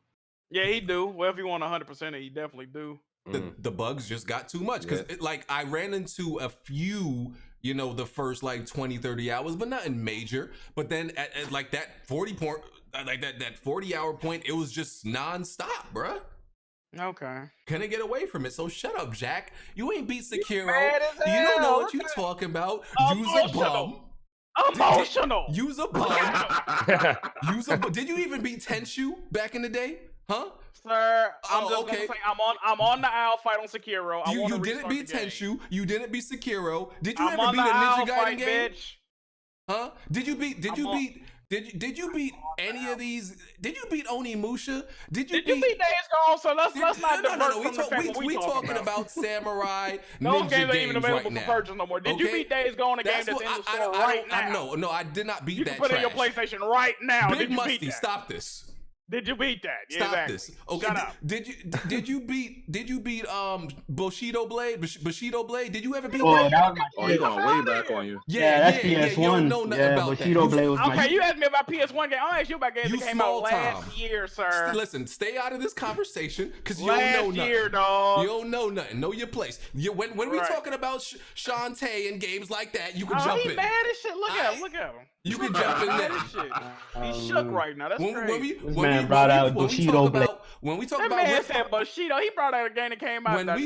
When we talking about River City broads and hoes, you can jump in River there. City Girls is heat. Don't do that. Know your place. Don't disrespect River City Girls, dog. Yeah, all right. Don't do that. Anyway, back to the point. The game. I think y'all are gonna be real wrong and real surprised because I think this game is gonna be very gameplay heavy and very, especially mechanically, and it's gonna have a deep system. Oh, you didn't even let me ask my question to Chris Righteous, though. All right, so Chris. Yeah, what's going on, bro? So now you admittedly said this game looks phenomenal, right? Yeah, it looks absolutely gorgeous. Yeah, so let me ask you a question. Do you agree with me that the gameplay does look a tad bit stiff, though? From what we've seen. Supposed to be. Yeah, it looks more slower and methodical, but that could be just how it looks. I mean, we're not gonna know until we actually. Yeah. Whoa. Pause. We're not gonna know exactly. We're not gonna know exactly how it feels until we actually play. Yeah, it. Until we play. Oh yeah, of course. See, So a lot of people never played like the slower, more grounded version of these games. They used to motherfuckers, like I said, in Sekiro, and I love Sekiro, but this motherfucker was pulling out umbrellas out of nowhere to block enemy attacks. They used to all that fly type of shit. You mean like how in the fucking, what the fuck is this shit called? In the Ghost of Tsushima gameplay, to where he came through a fucking paper mache wall like Batman, and then time froze and he jumped to the other dude, then he melee the other. You mean like that freezing time and all? You gonna have to send me that clip. You probably lying. I don't believe you. When the enemies turn yellow, you don't remember that? I don't believe. That's for the players. That's for the players' view. That's not the save. That's for the player's eye. That's different. That's different than Sekiro pulling out an umbrella and blocking a You mean how like my man was? You mean how my man was running like fucking LaDainian and Thompson on that roof, and then he pulled out a fucking grappling hook out his fucking asshole? And Listen, did you mean LaDainian? Yeah, what I say? Listen. I don't know. But yeah. Listen. This is all you need to know. This is a man who platinum Shenmue talking about a game being mid. Shenmue is that. Shenmue is Shut mid. up. Shut up. Hey, listen, BG, but this is the thing. I see things out to the end. You know what I mean? I had to go and beat that. You know what I mean? Mm-hmm. Yeah. Yeah. Right. Okay. Anyway, listen. Don't expect Sekiro. Don't expect all the Devil May Cry type of stuff. It's not going to be like that. Far from it. It's gonna be grounded. You're not gonna be doing combos on motherfuckers, because this is not how this shit is. They're going for a grounded approach. Like you back in those days, samurais tried quick and quick, fast, and hard strikes, right, to kill somebody. They come on, dog. Yo, BG, that's why you like. Can you add Attic or Sin Attic? Come on, man. Yeah.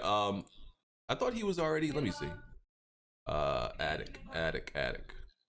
Yeah. Now, what I mean by, like, I'm not trying to. I know the gameplay is not gonna play like Sekiro. I'm not trying to compare like the actual combat to Sekiro. I'm just saying, since this is gonna be like a sword-based, combat game, I just hope that the combat and like the sword play is as satisfying to do like Sekiro. Not that they're gonna be the same. See, I must have been looking at it completely different. I was looking at this game like it's gonna play off like the original Neo. Right? Like I'm no, it's not gonna be nothing like Neo. Neo's way faster. Well, no, not the speed. Take the speed out of it, but the idea of like that slow. It'll be a slower paced. I mean, they're gonna have their own style to it. But Neo, if you think about it, the original one, when you were like creeping around, especially in those first few, in the villages there, and you're going through and you're going behind, and I thought that was gonna be like it'll be the scalability will be massive, way bigger. It's gonna be more like Neo than Sekiro. I will say that. Right. That's what I'm saying. A little bit more towards Neo. I mean, what other game could we really compare it to? Like original Ninja Gaiden? I mean, where are we going to go with it's like, I think Neo is. I mean, like Omni, I can't even say it right. Onimusha, yeah. And even Bushido. Yeah, and even Onimusha had a whole bunch of like magical aspect to it. But right. I think this game is gonna have some type of Didn't they show that in the trailer? Like, it definitely is. They keep talking about the dude coming back from the dead. Yeah, and shit. Like, I don't think he actually dies though. He might not, but I think it's gonna have some type of supernatural. I think what happens when they talk about the ghost and him dying is him, because it's the samurai code. When you give up the samurai code, it's practically like you're giving up your honor. That's dying, right, to them. And he's not fighting the samurai way anymore. He because he's like, listen, I got to do what I got to do to body these dudes because they come after my people. I think that's what the maybe he has a near death experience. I thought he was gonna like run during battle or some bitch shit. I don't know. That's what I think it is. Yeah, he's fighting dirty. He's not fighting with honor. Exactly. And stuff like that, like samurai. Listen, don't worry about it. Let me tell y'all what's gonna happen, okay? Because it happens every single time. I thought it was because I know what he gonna say. Jack go get this game, or somebody's gonna buy him this game, and he gonna be like, you know what? This game pretty good. I just want to point out that I have never said anything bad about this game. Mm-hmm. Only thing I said was it's going to get compared heavily to Sekiro, and I don't know if people going be fucking with it like that. Because of how they gonna be compared. But I never said personally that I did not like the game. I never said I wasn't gonna play the game. Now did I? This is gonna exactly. be this is gonna be Sucker Punch's magnum opus. Put a stamp on it. It's my word. I guarantee you. You said magnum opus. Shut your ass up, BG. Just out of curiosity, have they even hinted that there's any kind of like magical abilities in this game? Because I see a lot of people saying that, and like when I see these trailers, I don't get that feeling. I don't get it either. I don't. BG, you can't even spell opus. OPUS. Oh. I just think this game's gonna be about his struggle from going one way of living to another and betraying people. Like that's what I think it's gonna be. So y'all don't think it's gonna have some kind of magical upgrade? I don't think so. But it hasn't really showed that. Like he's just gonna like they're gonna do what that corrective, what a ninja would do, what a samurai would do, the smoke screens. Like that's all I really sense from it. That might have been it, because I could have sworn on one of the trailers I saw it might not have been magic, but maybe it was like a ninjutsu tool. Maybe that's what it was. So but samurais be using ninjutsu. Yeah, that's what I'm thinking. They're gonna have some kind of ninjutsu. Yeah, because it's from him going to a samurai into like a ninja or shinobi. A ninja art. So, like I said, just like look at that, Jack just put in the chat. I'm accepting Ghost of Tsushima request. Buy me the you a fraud. I mean, he should have got if that's the narrative I want to put out there. I definitely accept you. Oh man, buy me the game. Send me $65 on PSN so I can cap the game. Or if you want me to go get it physical, hit my PayPal. You make him pay that $2. Jack be mooch. I tax $5. I need all that. Damn. I need all that. Oh, Mooch is in here. What's up, Attic? I don't be talking to Mooch a whole lot. What are you talking about? Last time I did Crossfire, he sounded real Italian just now, by the way. Yeah, he put on a new he sounded real Italian, a real uptown It's like I just talked to Attic. Joey. Attic is, what's funny is he's always working on Friday nights. We got to get you off Friday nights, man. Yeah, definitely. I'll be back. You gotta stop working on Fridays, man. Like I can't help it, man. They need me on Fridays. What's funny is the reason I work on Fridays because I told them I can't work on Sundays. Do you work with a T Buckner? No, never mind. Shout out to T Buckner. Fuck Jack. Big question though for Ghost though. Why Sony? What's with the reveal though? I mean, the date being June 26th. Like, why so close? Why so close? PS5. Yeah, it's definitely for the PS5. Unlike the other company, they want their games to be polished and ready on day one. They gotta get that PS5 out, bro. Yeah, but I mean, less than a month away from The Last of Us 2. The PS5. That is a little close. Because The Last of Us is going to take you 10 hours to beat. Oh man. Okay. You mean watch. You mean watch. I see you. But yeah.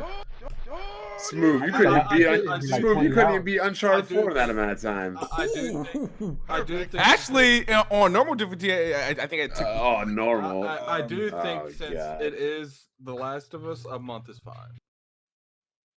Yeah, no multiplayer. Ain't nobody gonna not pick up The Last of Us for Ghost of Tsushima though. The Last of Us come out before or maybe. Yo, I got a suggestion. Maybe it's because Ghost might be type med. No. No. It might be. To be fair, like I don't get like a Days Gone feeling from it, but they really haven't marketed this game too well. Like this is like the first thing we've seen on it in forever. Because what they're doing is what is it? It's undersell, overcompensate, or some bullshit like that. They tried that with Days Gone and Death Stranding. No, yeah. No, look, I think that Ghost is gonna be a lot better than those games, but I do think. Oh yeah, I prefer the style of that game than the other two. Well, I thought I would love Days Gone, but it didn't happen. Yeah, actually, someone was trying to sell that on like those little Facebook group things, and they were like 25. I was like, dude, I wouldn't pay you more than 10 for it. I mean, I can't even lie. Like, even though I hate that term. Last of Us is definitely a one and done game. Yep. That joint is definitely a one and done. I'll probably go plat that game in like, two runs, and I'm like, okay, never playing this again. Yeah, it doesn't matter. At least not for a while. Because that Final Fantasy VII coming out, that game's been relevant. Facts. So let's talk about that. I don't even remember what the topic we were Fire. just always Ghost. Yeah, so everybody's thoughts on Ghost are done. It's gonna be I think fire. it's gonna be a good game. I think it's Okay. gonna be a good game. Yeah, it's gonna be a good game, man. That gonna be wrong. He gonna see. Sucker Punch I not playing I with never y'all. said If what you the were fuck. if you were just throw a prediction on Metacritic, where you guys think it's going? 88. I think anywhere from 85 to 88. I'm actually going high 80s. High 80s, yeah, I can see that. High 80s.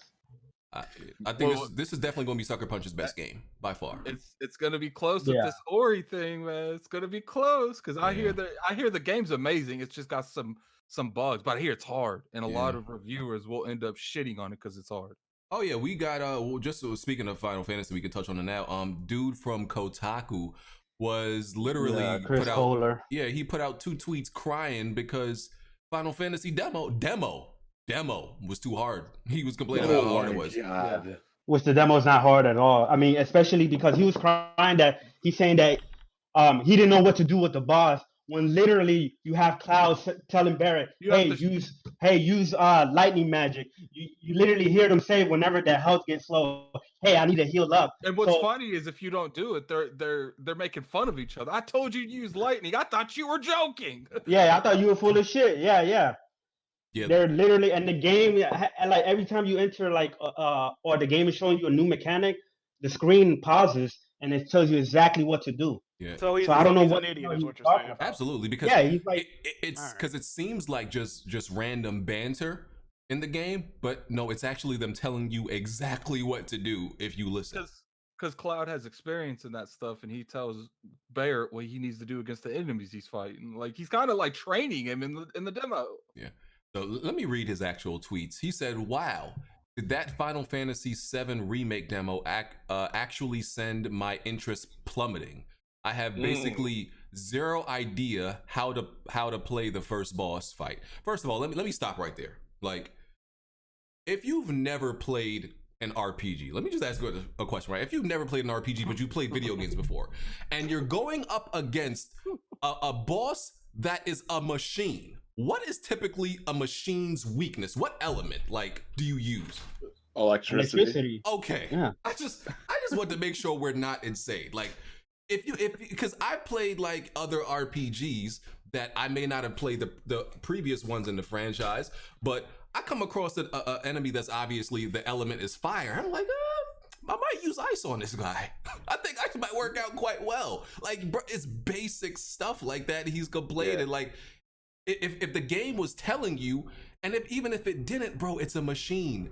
Use electric attacks. It was basic. But it tells you. Yeah. That's the funny thing about it. Cloud literally says, the systems can be overloaded. You need to use lightning magic. And Barrett has lightning magic, or he has thunder. And every time their health gets low, it says, I need to heal up. Hey, I need to heal up. So what is he talking about that the game doesn't tell you anything? Yeah, he's tripping. And then he says, a million interlocking systems all thrown at you at once. What? I would say, like, at first it's confusing, but like once you act, because it's not like they make you use them all at once. They explain every layer, and then the boss you have to use them all. Yeah. Like, do you have to block? Do you have to, like, evade? Bro, yeah. But it's like, bro, have you played any other game where you've had the multitask? It's no different. And I was like, you know what? Maybe I don't know. So I went on normal and didn't even block and still beat the robot fine. Like, I get real skeptical who be reviewing these games and stuff, man. Yep. Like, yeah, what outlet does he work for? Kotaku. It's Kotaku. Kotaku. Like, because he probably. Oh, my bad. Go ahead, man. No, man, you're good. I don't understand why. And the same thing happened with I think it was Jeff Gertzman, who actually I really like from Giant Bomb, right? But like, he's not a big fan of third-person action shooters, right? And he's the one that reviewed, I believe, Quantum Break. I get annoyed when stuff like that. He bombed it, right? Now, here's the thing. Like, this is not about personal preference at all. It's just staying on topic here. Like, when you have an organization as big as Kotaku, right? And you're all There's so many different people there that can review these games. Wouldn't you want to at least say, okay, everybody on this panel right now, I know what Addict likes to pay. I'm going to let Addict, he's going to review Gears 5 because you know what? That's his type of game. I know he's going to do that. That's funny. But if it's not Chris's game, right? But if it's not Chris's type of game, I'm not giving him that review because he doesn't like that style game. He likes, turnstile, JRPG games. Like, that's not his thing. So if it's not your bag, how can you give an honest interpretation of the game, and how can we take you seriously? It's like the equivalent of making Kid Smooth review Halo Wars and making me review Live. Like, it's just like, obviously, I'm going to just get it done and not even have no recollection to how this game operates. I'm going to do it as fast as I can because I don't want to play it. Yeah, exactly. That's the same thing. Like, you don't want me to review an XCOM 2. What? I don't want. That's just not my. I don't want to play that game. Like, I'm already off to a bad start. If this is not his type of game, then that's a problem. This is that Giga game thing from PAX, isn't it? Yeah.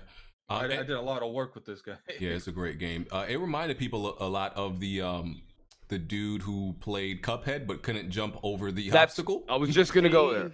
Yeah, Dean Takahashi. Yeah. Dean Takahashi. Yeah. That's not his type of game. Meanwhile, it's I don't know. It baffles me. It happens time and time again. At the same time, you don't want somebody to review a game that's such a fan of that particular genre that the score is also biased in the other direction. You know what I'm saying? So there's a fine line there, but that's why Kotaku's supposed to be, in air quotes, one of the pros, one of the OGs, one of the ones that have been here for such a long time. Why they keep running into this over and over again, I don't know. I don't just get to finish what he said you have to make sure you attack but also heal, but also you can't heal but also use magic, but you can't use magic but also make sure to stagger the enemy, but also he has a barrier, but also hide behind this debris. This dude was a journalist? Yep. That sounds like a video game you described. That's exactly how he typed it, by the way. Right? He's never played an RPG before. Does that sound like a video game? He's never played an RPG before. Like, yo, do He's never played an RPG. do multiple stuff to beat a boss. Like, what do you mean, bro? Like, yeah. And it's not even overwhelming. I mean, at first it takes you just a little bit to get used to, but it's simple enough to where you can, anybody can just grasp it. Okay, as soon as my ATB bar fills up, let me go ahead and press X. Let me slow down the action. Right, the action literally comes to like a halt in the slowdown motion. And you can choose, from your abilities, your spells, or your items on what you want to choose. You know what I mean? It's not like you could choose to play that. You can also choose to play the way I did it, where you could use shortcuts, where you don't have to slow down the action at all. You could just use all the shortcuts. To me, that's the best way to play it. But you can tell this guy, he's never played like an actual RPG before, because everything that he just says, you gotta heal, you gotta do all that stuff. That's traditional RPG. Elements, yep. Yep. So I just think we have a classic. Someone needed a job. He couldn't cut it out in the actual industry he wanted to do it for. So he's like, let's write for gaming, man. That's not serious. Like, they got him on Fiverr, then. All right. It wouldn't surprise me if it's just like a failed writer from another industry just trying to get work. Like, sheesh. Yeah. Nah. Isn't he like a lead editor over there at Kotaku? He's one of like the main editors or something. That makes it even worse. Yeah. Oh, he's from Kotaku. That's bad. Yeah, like the only thing in the demo that threw me off, which made sense because it's something you wouldn't expect, is when you had to take cover behind the debris, because I mean it's a RPG. There was no way for me to predict like, oh, I would have to take cover behind this debris. So it just caught me a little bit off guard, but that was really it. I mean, by the third or fourth fight encounter in the demo, I was like, okay, I get this system. I just hope he wasn't playing on like normal mode. Easy mode, messing up like that. Like, nah, no way. Yeah, but Cloud says hide behind the debris, and you actually see that in the if you remember like the E3, like when they showed the gameplay, the first boss was what they showed, the Scorpion Sentinel, and you see that in the actual reveal when he pulls his tail up and he's about to do the big laser beam. Yeah. And then they go and hide behind the debris. Say it louder. He says, "You don't want to get shot by that. Hide behind the debris." But overall, what are y'all? Let me get y'all impressions on the demo. What do y'all think, man? So I loved it, man. I loved it. Everybody, for some of the people who know me, FF7 is my favorite game of all time. Some people might think it's overrated. That's fine. Chris is about to take 20 minutes on this. Just a heads up. Nah. I like the combat style. I like the Seems like you're combat about to get change. emotional, dude. What's going on here? I like the. Well, let me finish talking. I like the combat. I like how you actually have to utilize each character and actually think about what ATBs you're gonna use up, because you can't just spam abilities. You gotta be like, okay, I need to heal, or let me do thunder, let me do fire. I like how each character so far as Cloud and Barrett, feel completely different from one another, and the people who got to play Aerith and Tifa say that they feel completely different. So yeah, I'm excited for it, man. The everything looks great. The graphics look great. Um, I'm excited that the combat is actually going to expand a lot more, especially with the materia systems, because they already said the materia is going to work the same way like the original, plus adding more moves. Plus each weapon you're going to level up and have more skills. And they say the game gets much harder later on with the later bosses. But yeah, so far, man, I'm very excited for it. Anybody else? Nope. That's pretty much it. You know, I was extremely nervous going into this because I felt like there's too much shit they can fuck up before they can get shit right. Mm-hmm. And I played and I was just like, at the end of it, I was like, how'd they do that? Like, I couldn't describe to you what I wanted in a Final Fantasy VII Combat Modern until I played it.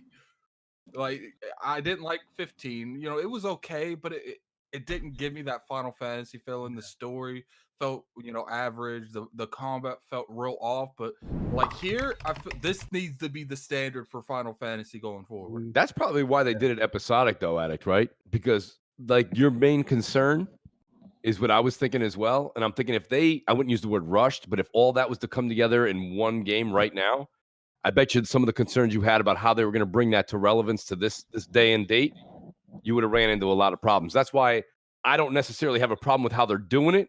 My biggest problem is how much they're charging us for all these different episodes that are be coming out. Well, first of all, Square really didn't say that this game was episodic. The media said that, and everybody ran with it. That's true. That is true. They said that each part is going to be a full-length game, and Katase is saying that just this game alone is going to be around 50 to 60 hours, plus with a whole bunch of side missions and whatnot. So you're getting a full game. It's just that the entire story of FF7 is being I don't know if you guys out. have on. There was a deal that was going on around. I think it was October. I want to say it was on Amazon. I pre-ordered this thing back in October, I believe, and it was $41 on Amazon if you ordered it way ahead. And I locked it in.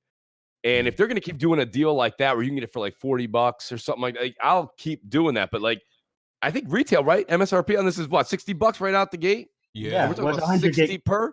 Yeah, it's a two Blu-ray disc 100 gigabyte game, and no, it's not uncompressed audio video. That's already debunked. So, what other AAA game that's that big with this level of quality and budget, they ain't gonna charge you $60? Like, I don't know why people keep saying that. You're getting a huge game. They're adding a lot more to the game than the original.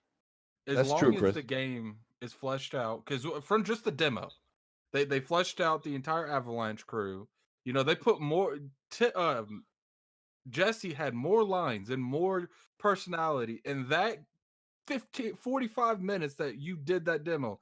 She had the entire time game with her in the original one. Facts. So, you know, as long as they do that little small portion and it's the entire game, then I'm fine paying 60, because there's a person in there from First Class that was never in the original games. He's in the trailers. True. Yeah, Rose. They've added this darkness thing to the thing with the little black smokes going around. I have no fucking clue what the hell that is. Yeah. You know, there was cut scenes where they were parachuting. That never happened. They never parachute in the original game. Clearly, but no. When you go back to Midgar, but that's damn near the end of the game. Remember, you parachute into Midgar? There was a part where they had to fall out of the building, wasn't there? It was like I'm so why you broke up, BG? I'm thinking of the fight with like one of the Turks. There was like something involving a parachuter falling out of a building, something like that. I don't remember exactly. No, I don't remember parachuting one time in Final Fantasy. No, that's look it up. That's like when you go back to fight Hojo in Midgar. But that's towards the end of the game, though. Yeah, that's what I'm saying. But you parachute into Midgar at that point. But no, you're right. Like as far as like the Midgard portion, yeah, you never parachute or do any of that stuff. I mean, because the only thing you do even remotely close is you take that crane and you get out of Sector 7 before it crashes, before it comes down. That's all. There's nothing else. That's what like irritates me a little bit when people comment on this, because they're not trying to just take the exact same game from the 90s and resell it to you. Like, this is nothing compared to the original game. So with this being, I mean, even though they didn't, Square never used the word themselves, episodic, we know we're not getting the full game, in this release. So the full story. Yeah. So how should it be handled as far as like, okay, it being even possibly being nominated for a game of the year? Because I personally don't think it's fair for you to release whenever, because we don't know when the following episodes are going to come, but I don't think it's fair for every episode to be even up for a game of the year, nominee, when you got other studios releasing a game like every maybe 3-4 years. Hold on. But this is my problem with that argument. I said this on Press Start. If you play most games that come in trilogies, it's one continuous story. It's gonna be the same with this. It's still one continuous story. So but the thing is, trilogies don't usually, because I guess I'm assuming that each episode is going to come year after year. Most trilogies don't come year after year anymore. I don't think that's going to happen, BJ. I don't. I think you're talking about 2 years. Yeah, I think it is, because since they're greatly expanding it, and each game is going to be like, they already said it's going to be the length of a full standalone Final Fantasy. We're not going to see the end of this game till like 2020, which is a problem, right? Yeah. Well, you're not going to see. Well, we're not going to see the end of the story. I will agree with you. It's a problem if next month happens on the 10th, April 10th, and this game bombs some way. If this game is good on April 10th and they've done what they're claiming and they've done what they marketed, I don't see it as a problem, as long as it's not like because as long as it's good quality for those 40-50 hours. Because granted, it's going to be like, okay, 40-60 hours, which is cool, but 40-60 hours and then waiting 2 years is still like a lot of time. Right, and it's like I get that, but the only reason this is any, but that's like a trilogy, is because it's an older game. Yeah, but you do this all the time with brand new games. Like, that's like a trilogy. We've been trying to finish the Kate story on Gears for how long? Like the only reason it's an issue is because we know what's already exactly. We know with Kate, we can't say like, okay, there's already a complete Kate story. We know the whole Final Fantasy story already. But I mean. But they're changing a lot to make some new Gears stuff. 4, 5, and 6. That's the Kate trilogy.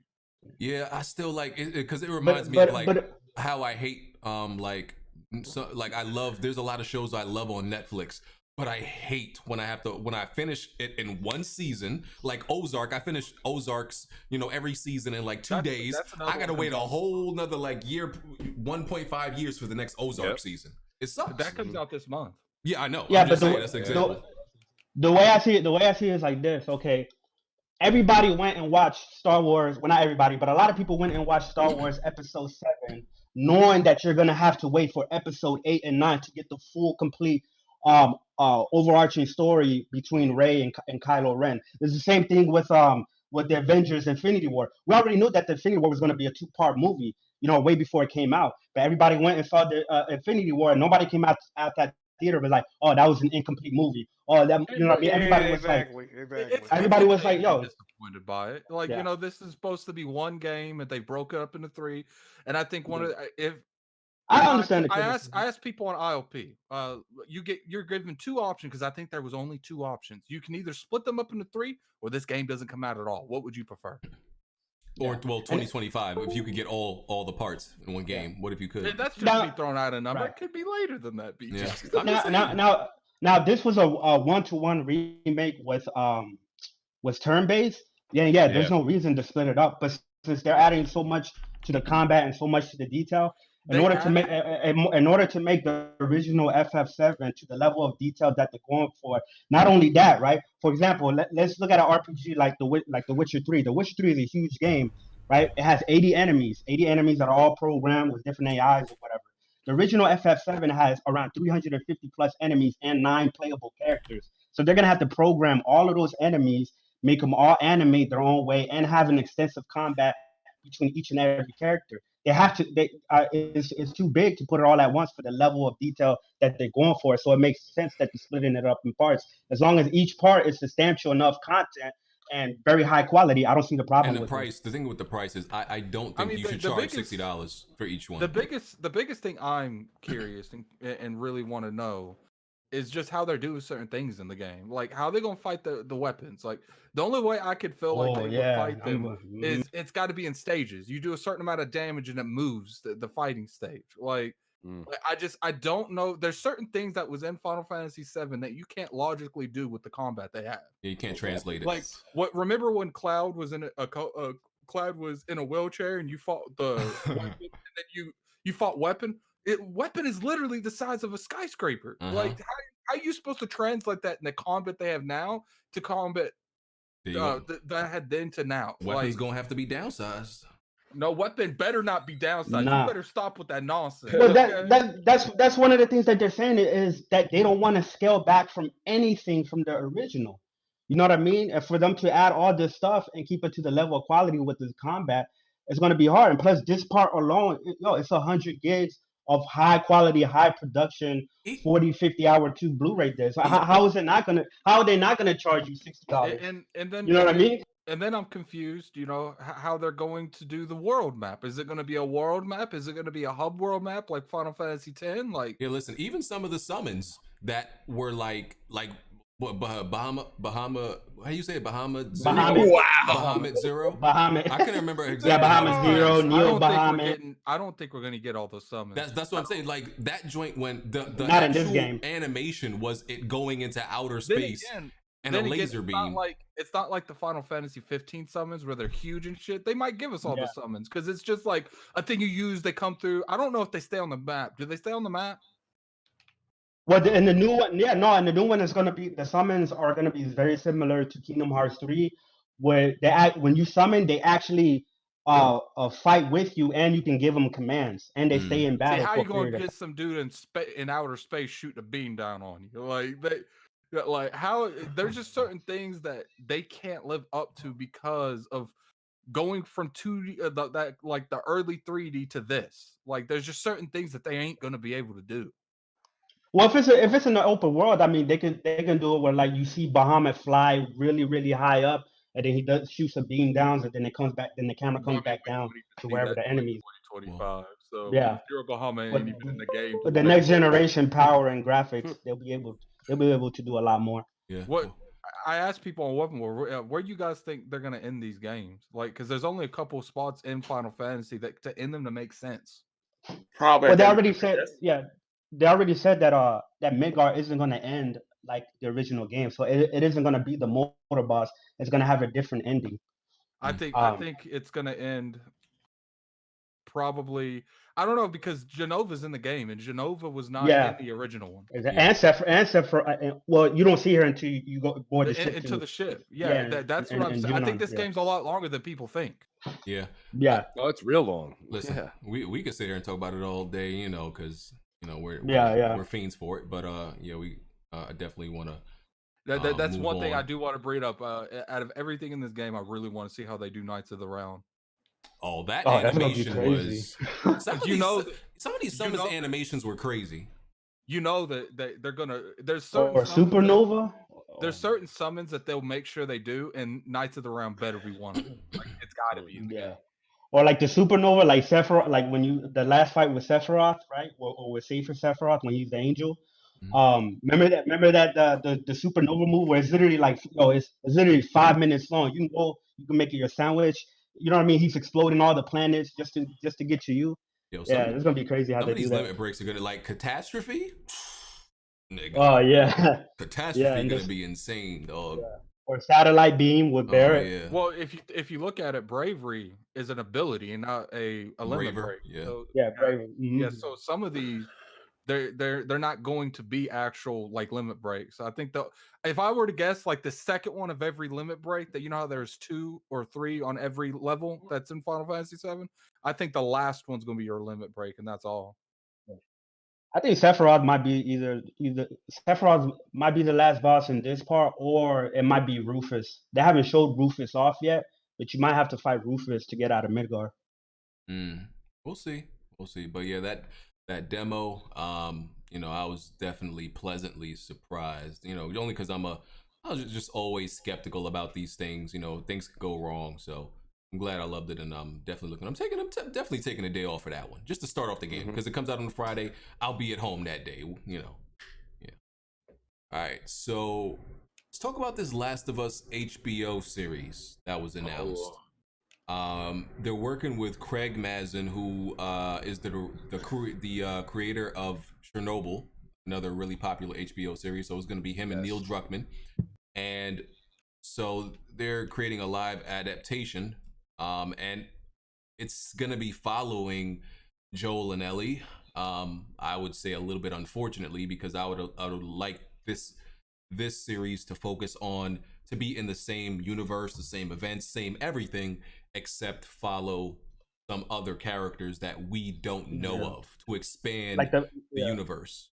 Or like the Fireflies, you know what I mean? Like make a series about the Fireflies. I think that would be dope. Yeah, I mean, I guess you kind of got to follow Joel and Ellie because I guess they wanted to play it safe, because there's going to be people watching this show that don't know anything. Might not have played the game, right? That happens.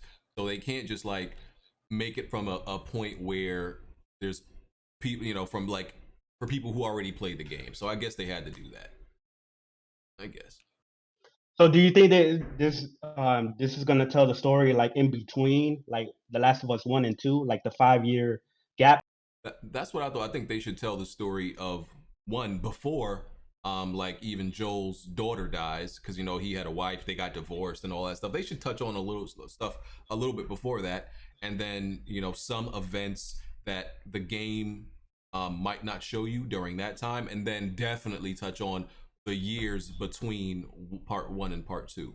I heard he got divorced because of a failing baseball career. Shut up. You're an idiot. Man. You're an idiot. Jack, you excited about this?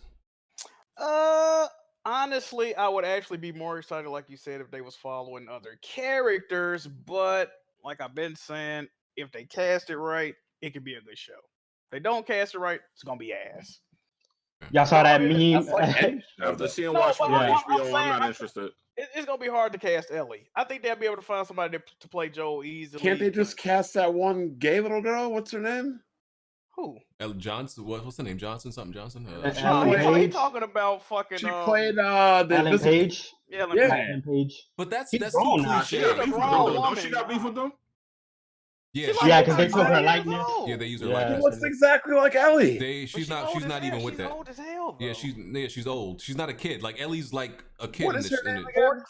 You gotta cast a 14-year-old girl, like. Yeah. Or someone who legit you could sell as a 14-year-old girl, because a lot of these most of these series don't actually cast the actual age. Yeah, but they gotta look the age. Yeah, they definitely gotta look it. So y'all see that meme? Y'all seen that joke or that meme that they got that they're casting Tom Holland to play as Joel? I saw it. It was a meme. Yeah. It's stupid, man. But I mean, people have been saying, people always go with the popular picks. I'm not always a fan of the popular picks like Hugh Jackman, or what else they were saying about Joel? Jamie. That would be garbage. Jamie from Game of Thrones. I like those. Those are too much popular picks. I'll fuck with him. That would be dope. But the Wolverine movie was pretty much like the Last of Us movie, like the Wolverine movie with Hugh Jackman and what was her name, Weapon X. Yeah. I mean, and the thing is, like, I do think what's the name from Prison Break should play Dave. That's the only opinion I had. I think he should play Dave because he's hella creepy. This chick is 33 years old. Yes, nigga. What the hell you thought? That could make her look like she's 16, 18. Stop it, Bond. No. Stop it. You ever watch that show? You ever watch that show Riverdale? All those characters are supposed to be in high school. Yeah, I know, and they're like in their late 20s, mid 20s. Yeah, she could play a grown Ellie, and the black girl's 33. Yeah, but she can play a grown Ellie if they decide to stretch out the series, like her growing up. She can definitely do that, but not as a 14. Yeah, they could just make Ellie 18 in the show. I mean, they could. Yeah, I would have really preferred to see, some other characters be the star though. But I guess. Isn't Ellie character Juno? Ellie. No, they took her likeness. Yeah, that's I know she ain't gonna do it because she got beef with them because of that. Well, she sued him at one point. Yeah, so she definitely ain't doing it unless they give her a super bag. She's not doing it. Yeah, she definitely ain't doing it. I think HBO is definitely the right place for this, though. You know, because they always into these kind of gritty, dark. I don't know. Series. Watchmen was bad. I don't know. People like this. Everybody says Watchmen is good. I didn't like. I like the movie. I like the TV show on HBO. I watched one episode and never got back to it. Not because it was bad, but it didn't necessarily like, oh man, I definitely got to come back to this. You know, it was cool though. I think they got to do what you said though, BG. They got to play it safe because if you think about it for a second, like look at what happened once they took Rick out of Walking Dead, right? Everybody left, right? So you got to get it started with Joel and Ellie. That's what gets everybody to watch. Then you're gonna have that like slide off. Like kind of side story with the Fireflies and everything will pick off. Right? But you have to have that build up. Like if it's a bunch of no names and nobody knows what's happening, you're going to lose even the interest of the hardcore. The hardcore is what's going to tune in and get everybody like pumped up to watch this in the first place. So I don't know. I'm kind of psyched about it, to be honest with you. I think then again, zombie shit like that, anything like post-apocalyptic is great. But like they have to do that. I agree with you guys. I think they do need to have something run off to the side and do what they're doing. But look at what they're doing, though. Look at the other. There's like 2 or 3 runoffs coming from Walking Dead, and nobody gives a shit about those. Nobody cares about Fear the Walking Dead. Nope. You know, shout out to even Paul Tassi, who covers it for Forbes. I feel bad he has to watch it. He's like, oh man, you know, I mean, right? Like it's not. There's nothing. There's no quality to it because nobody cares about the characters. That's the one thing. You have to have that build up. You have to have that story. If you don't have that emotional attachment to the character, you're not tuning in. You're not playing the game. That's part of it. Like everybody was kind of pumped. Don't get me wrong. Last of Us 2, I don't know. I mean, I'm pretty sure people argue with me on the panel. I can't wait for that game. Like that's the game. That's my game of the year. It didn't even come out yet. But I'm saying to you, like when I saw that Joel was going to be in it, that got me psyched. Like it's not just Ellie going off and doing a side story with somebody that we didn't even heard of before. Yeah. It's like Joel's going to have a role. Right now, does Joel die? Does he do this? Who the hell knows? I was about to say Joel definitely dying. I got my money on that. He getting Come clapped. on, BG. He getting clapped, dog. It's a wrap. He getting clapped. He getting clapped. But I mean, it's like, a wrap for that man. Right? I mean, the whole thing is you have to have that character. You have to have that emotional tie-in. And if you don't have that, that's the thing. So HBO knows this. They have to have that. What happens? Go ahead, Attic. What happens if he's dead in Last of Us 2 and you just see flashbacks and they use the show to... We talked about that theory. We talked about that theory. Oh. That, you know what though, Attic, that's great Hollywood sense. I don't think that's video game sense. I don't see that happen. There's been several games that have done that take, right? And movies Which that one? have done that take. Movies, yes.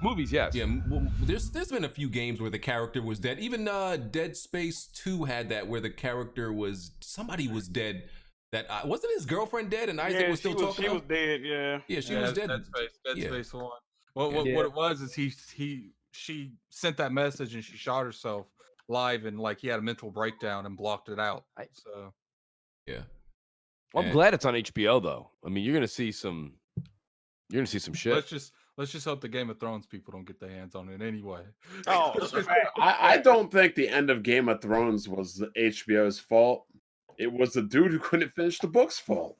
Yeah, it was facts. But George R. HBO Martin allowed the show to end like that. It was the writers' fault too, though, because they wanted to go do some other shit. They were gonna do Star Wars, weren't they? I think it's HBO's fault and it's the writers' fault because it's just like, look, like there's no way you did not see that ending and didn't think that wasn't it. But she's my queen. No way. You know what's funny?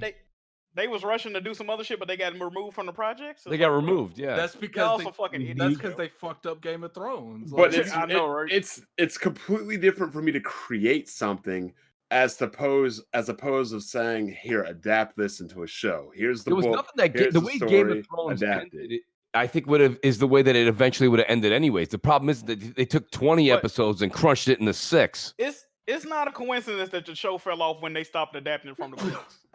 The show fell off tremendously. I disagree with everybody saying that it fell off in like season 6 and 7. It did after they resurrected old boy. No spoilers. Another problem is this, and a lot of people will probably agree to this when I tell you this. everybody is so divided on how things end. The ending is always considered a letdown compared to all parts. Like, look at Avengers and Endgame. Everybody likes Infinity War over Endgame because nobody can agree on how Endgame should have ended.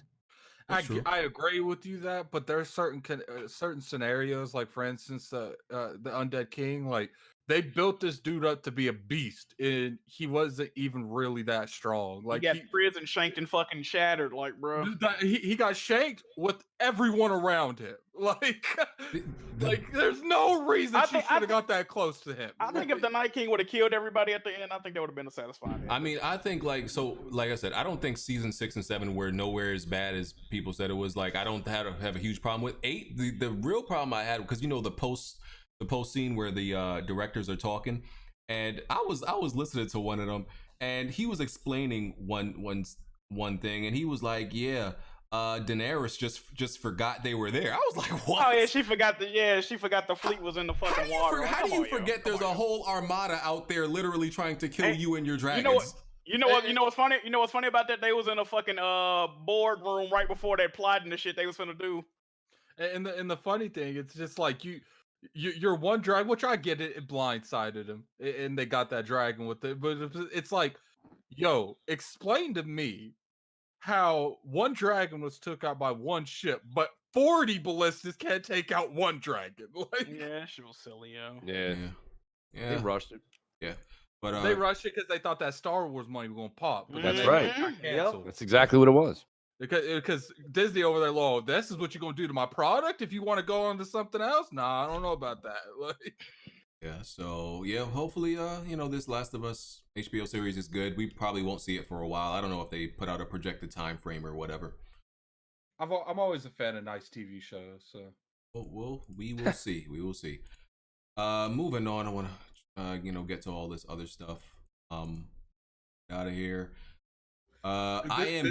I am bit pulled out of E3. He's like the director of E3, right? Mm-hmm. Yeah. He must be afraid. He must be afraid of Xbox. He is. I got that reference. So yeah, and he's just doesn't want to be a part of it.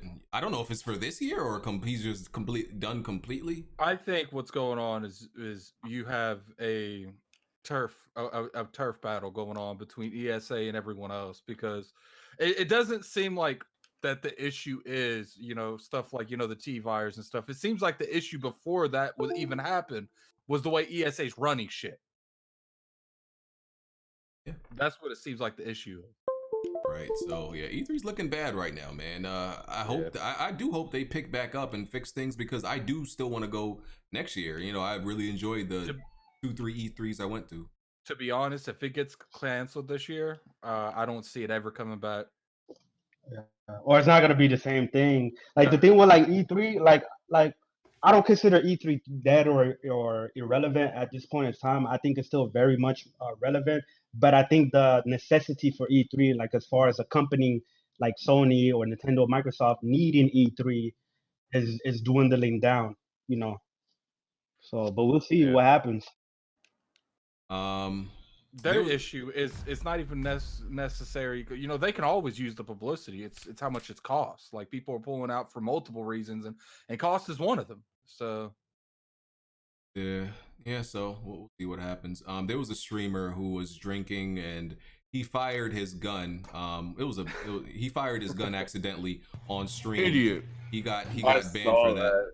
Yeah, because he thought he emptied it, but there was like still one in the chamber or some shit. So, and yeah, he fired it, and it shot his I think somebody said he shot his monitor and like some drink he had. Soda. Yeah. That's why you always need a triple check, man. You always need a triple check. Speaking of streamers, you see that shit get the shit bet out of her by her cat, the one that she drunk. I saw that. Dude, it was like, yeah, when they blew that up, like that cat had him some like complete skin. Like it looked painful to me to even watch. This dude, like, bro, what if he had like, What if he would have pointed to his head? Yeah, what if Yeah, he good aimed thing at he didn't himself? aim it at himself. Yeah, Which any gun owner knows never to do, regardless of the fact. You know the funny thing about the whole thing is that something like that would have happened, the jokes on the Twitter would have been crazy. Oh, I definitely would have laughed. Oh man, not like this. You know, Jeff, dude, Twitch was popping. Oh, not like this. You know, Twitter, dude, the internet got no cool. They don't give a shit. You just accidentally killed yourself. Like they would have roasted him. Yeah, listen, dead people catch slander too, dog. Facts. Dead people definitely catch these jokes. That's messed up, but it is what it is, man. Like you had no reason for that joint to be next to you anyway. I mean, whatever. I got guns. Yeah, you have guns, and now you got no job. Because he was flexing with it. It was not, he was just flexing with it. Like you playing with it, bro. Is he like perma-ban? He's out. That's it. I think it's temporary. I doubt it. Probably temporary, right? Yeah, they don't perma-ban nobody on Twitch. That was like self-harm probably or some shit like that. So they probably let him back. I saw that clip. I don't know. To be honest with you, think about if that was any of us. Like, wouldn't you be even a little bit more shocked than he was? Sometimes I think this stuff is like kind of staged. You know what I mean? Like, because like I watched him. Don't get me wrong. He looked amazed, but he didn't look like he shot a gun in his, his game room amazed. You know what I mean? Like, I thought that also, right? But I've also never obviously been a gun owner. So I'm like, maybe they're just a little bit more used to, the sound of that may be the case. Maybe that's true. Well, BG. That's true. I don't know. he was probably trying to play it cool because he was live streaming. Nah, I would have shut my didn't stream want to off. freak out. Yeah. He Play it cool probably for what? He shot a fucking no. because because the thing is, it's like where did that bullet go? Like, did it go through the wall, hit the neighbor? Kid Smooth definitely would have shut the stream off. He set his alarms off and he shut the stream. Anybody sensible when like, guys, the show's over. We'll see you tomorrow. You know what I mean? Like, because I know just kept going. With me, if I did that, I would have been like, yo, that could have ricocheted. That could have killed me somehow. I would have been traumatized.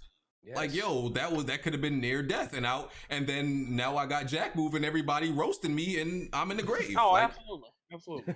Like, he seemed kind of just regular after that. That's why BG won't be fucking with guns. I'm good. As he shouldn't. I'm good, man. So, shout out to that guy. He's probably been unbanned already. Who knows? Y'all see Lenity's cat bite the shit out of her? Yeah, we just talking about that. Yeah, that's what. It was a crazy bite too. It wasn't just like a small bite like that. Yeah, that cat was looking for an opportunity. Did you see the video that was posted afterwards of like the cat chasing her down in the room? What's wrong with that chick? Is she doing it for publicity? I don't think she wanted to get bit, but I bet you $20 when she saw all the people rotate to her stream for traffic. I bet you she wasn't crying then. Of course not. All right. So, a few more topics. There was so the director of Smash Bros, Sakurai, he was working out at the gym and he fainted, like he passed out. Sheesh. Yeah. I don't know how this makes news. Like, how did they find this stuff out? Did he tell somebody? It only makes news because people like BG make us talk about it all month. Didn't he injure himself developing Smash Bros? Like his arms was fucked up. Like he was playing the game with 2 different controllers or some shit. I don't know, but from what I hear is that Sakurai, like he pretty much takes like no time off. Like he's always constantly working, and he doesn't like really take care or look out after his health and stuff like that. So some people are saying maybe he needs to like finally retire. All these Smash players stressing him out, talking about bring this to Smash, bring this character. He probably self-harming himself. All right, well I gotta, if I got a broken arm, I can't do nothing. I wish Master Chief would come to that game. Oh god. I look cheesy. Just for the lulz though. So there's been a lot of RDNA talk this week. Oh man, we really gonna talk about that bullshit? We don't have to talk about it. I'm just stating it. There's been a lot of RDNA. You would have brought it up if you didn't want us talking about. I gotta at least mention this. This is the talk of the town. This is this is the new argument. Last month it was T-flops. This month it's RDNA. I don't want to talk about it. I'm just simply bringing it up that this is the new thing that they are debating whether the PS5 is gonna have it or not. It is what it is. I don't want to get into a deep conversation. I'm just saying. Okay. Well, AMD pretty much said that both of the consoles are gonna have it, so let's move on. All right, and that's all I was really gonna say is like most of these people are going to be a little bit disappointed when they realize they wasted all their time talking about this stuff and these consoles end up virtually the same. That's all. Lastly, there's still some rumors that the PS5 and Xbox Series X could be delayed due to the T virus. Do y'all think this is likely? Yes, I think it's likely. I think it's possible. I don't think it's likely though. I think listen, here's the thing. I think it's happening. I think it's definitely happening. I mean, didn't we just hear from AMD though that everything's on par, on schedule? No, that's not what I'm hearing. That's what AMD said. That's what AMD said. AMD just said it. It was the question. It was like ask. They saying that it's going to be available, but the supply may be in question, right? Ain't that what they're saying? Well, I'm gonna go reserve that shit the moment it pops out. I don't give a damn. Yeah. Well, I think that it just depends. It depends on if Microsoft and Sony, first off, we don't even know if, the T virus is going to continue on like this for months. Like once it starts getting warm outside, you'll see decline in people getting infected. This is crazy. Yo, he said. we have to see what happens in a couple months. I don't know. I mean, a great deal of people have recovered. Yeah, all you hear about is people dying. That's the only thing. That's the thing. That's what's gonna make news. People aren't necessarily. I mean, they're worried about people. The fatality of this virus, but I think it's more about how quick and how contagious it is that people were actually worried about. Because you can die from it. It depends on like how your immune system is. If you have any kind of, it's killing older people, but the problem is not that. It's that a lot of things are being closed down because of it. Mm-hmm. That's the problem with delays. Yeah, it's the thing. A lot of this stuff is being pushed. Here's the thing: I don't taking serious. Obviously, eventually the NBA and the MLB is gonna have to respond to it. The thing is, these politics are still campaigning in different city, hugging and shaking hands and shit like that. I mean, you would think that would put didn't on that, but what's the thing? Go ahead. What's the thing called that the MBG or MLG? What is it called? Like the people where people go compete for video games. What's MLG? That shit called? MLG. Yeah, MLG, they just did that in Mexico. So like. A lot of events are being canceled, though. Yeah. Oh, they gonna start playing sports without people in the arenas. Ron said he's not. Yeah, he said he ain't gonna do that shit. We're just gonna have to see how this goes when it starts getting warmer, because that's the reason you see less cases and stuff like the flu. Well, it was 60 degrees. Yeah, it was 60 degrees here in the East Coast today. Well, it's like I said, yep. Because right now, like, there's a lot of states right now that's on lock pretty much. Like, there's a lot of states that. Well, New York is practically fucked. I mean, I'm betting Brooklyn more so than any other place. All right, cool story, bro. The Bronx. I think we'll be fine. I think once it starts warming up, things are gonna start to go back to normal. Because by the time this comes up and is an issue again, there'll be vaccines and stuff out. No. Yeah, 18 months for the vaccines. The vaccines are made in China, first of all. Well, that's no good. Yeah, like y'all got the wrong information on this. Y'all need to look it up a little more. I mean, no, listen. There are cases of this is not the first time that we've run into a situation like this, and it's blown over in like a year or so. I mean, humans have been through this a lot, whether it's the bubonic plague or SARS or whatever. It's. I feel like it would be extremely bad if it was like the beginning of winter, because that's when it's the coldest outside. But we're about to hit summer. This is not a flu, dog. It's not a flu, but it's got it's flu-like symptoms, but it's not a flu. It's not something. So you don't think that the cases are going to go down once if it gets warm enough to take off a coat, you won't catch it. It's not like that. It's passing through people, and people don't even know they have it. You can catch a flu in the summer. You can. It's ruining a lot of stuff right now, man. I mean, my cruise. They stopped South by Southwest, right? Didn't they cancel that? Yeah, it got canceled. Yeah, and a lot of cruises, depending on how close it is, they're not refunding people. That's why I had to it looked like it's gonna get canceled because Los Angeles is in a state of emergency right now. Yeah, I think they just New York is too. Yeah, we're gonna start seeing companies pull out at E3. I guarantee that's gonna happen. Yeah, they're afraid of Microsoft. I think it's too soon for that. Afraid of Microsoft. Yeah. But either way, if this thing, let me not say the name. If this thing goes away tomorrow, it's still going to delay a lot of things because of how long it's already happening. So everything's pushed back regardless. Yeah, true. Okay. There was remember like there were only like a few Nintendo PlayStations made. One of them just sold in an auction for $300,000, but it was actually a huge L because the dude, he was offered $1 million for it, and he turned it down because he thought it would sell more in an auction. Wow, what a dummy! I thought it was I would have took that $1 million easily. You said you thought it was only one. I thought it was a few. Yeah, I thought they only made one of them. I don't know. If there's only one, it should have sold for way more than $300,000. Yeah.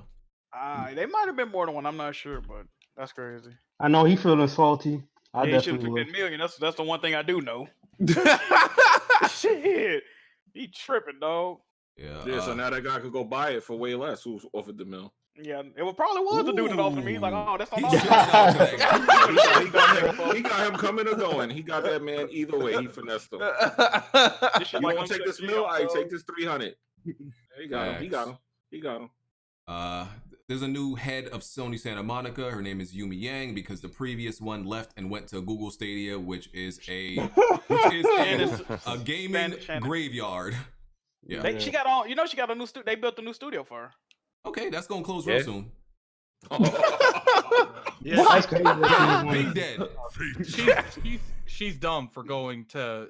Yeah. They probably gave her a lot of fucking money. You remember? Oh yeah, definitely. You that's remember, why she took. remember what was it? Jade something went. Jade Raymond. Got her own EA studio, and the joint closed down in like 5 months.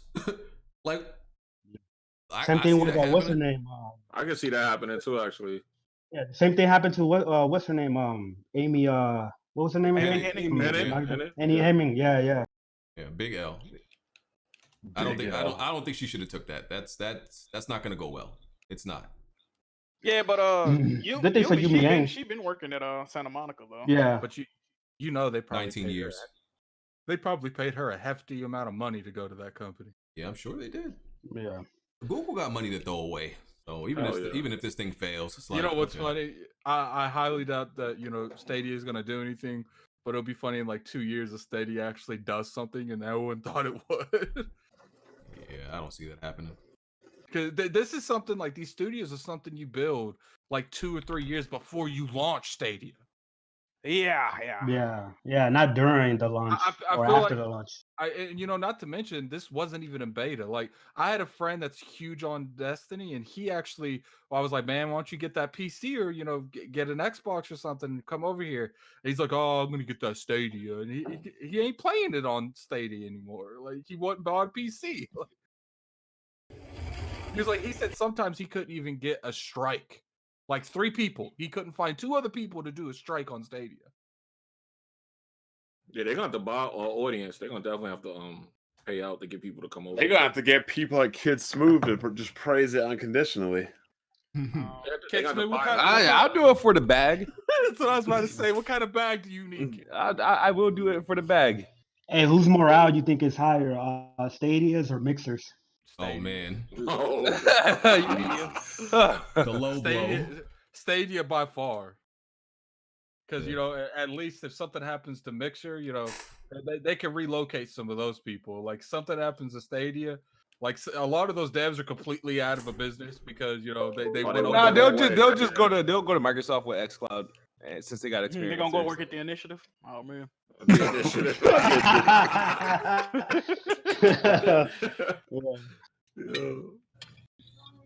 So did y'all see this dude who hacked the God of War 2018 camera?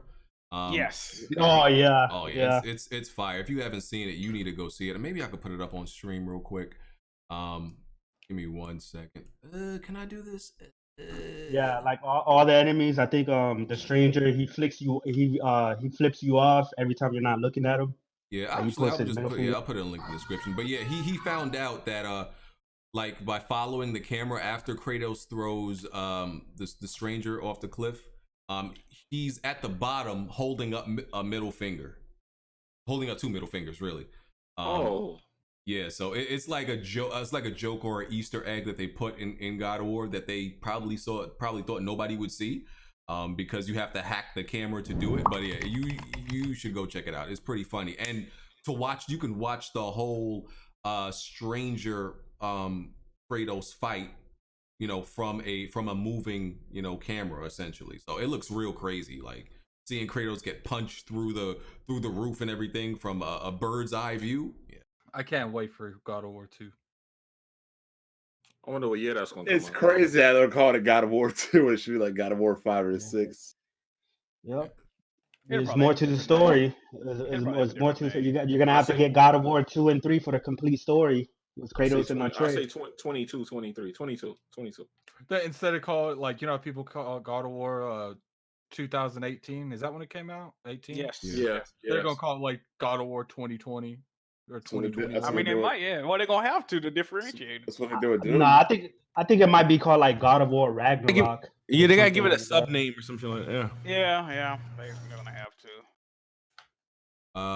And that's pretty much it. There was a rumor that well, I don't know. Well, an insider said that. Oh God. Yeah, an insider, someone who claims they're an insider, claims that Capcom actually was working on a Dino Crisis remake a while ago, but they decided to cancel it.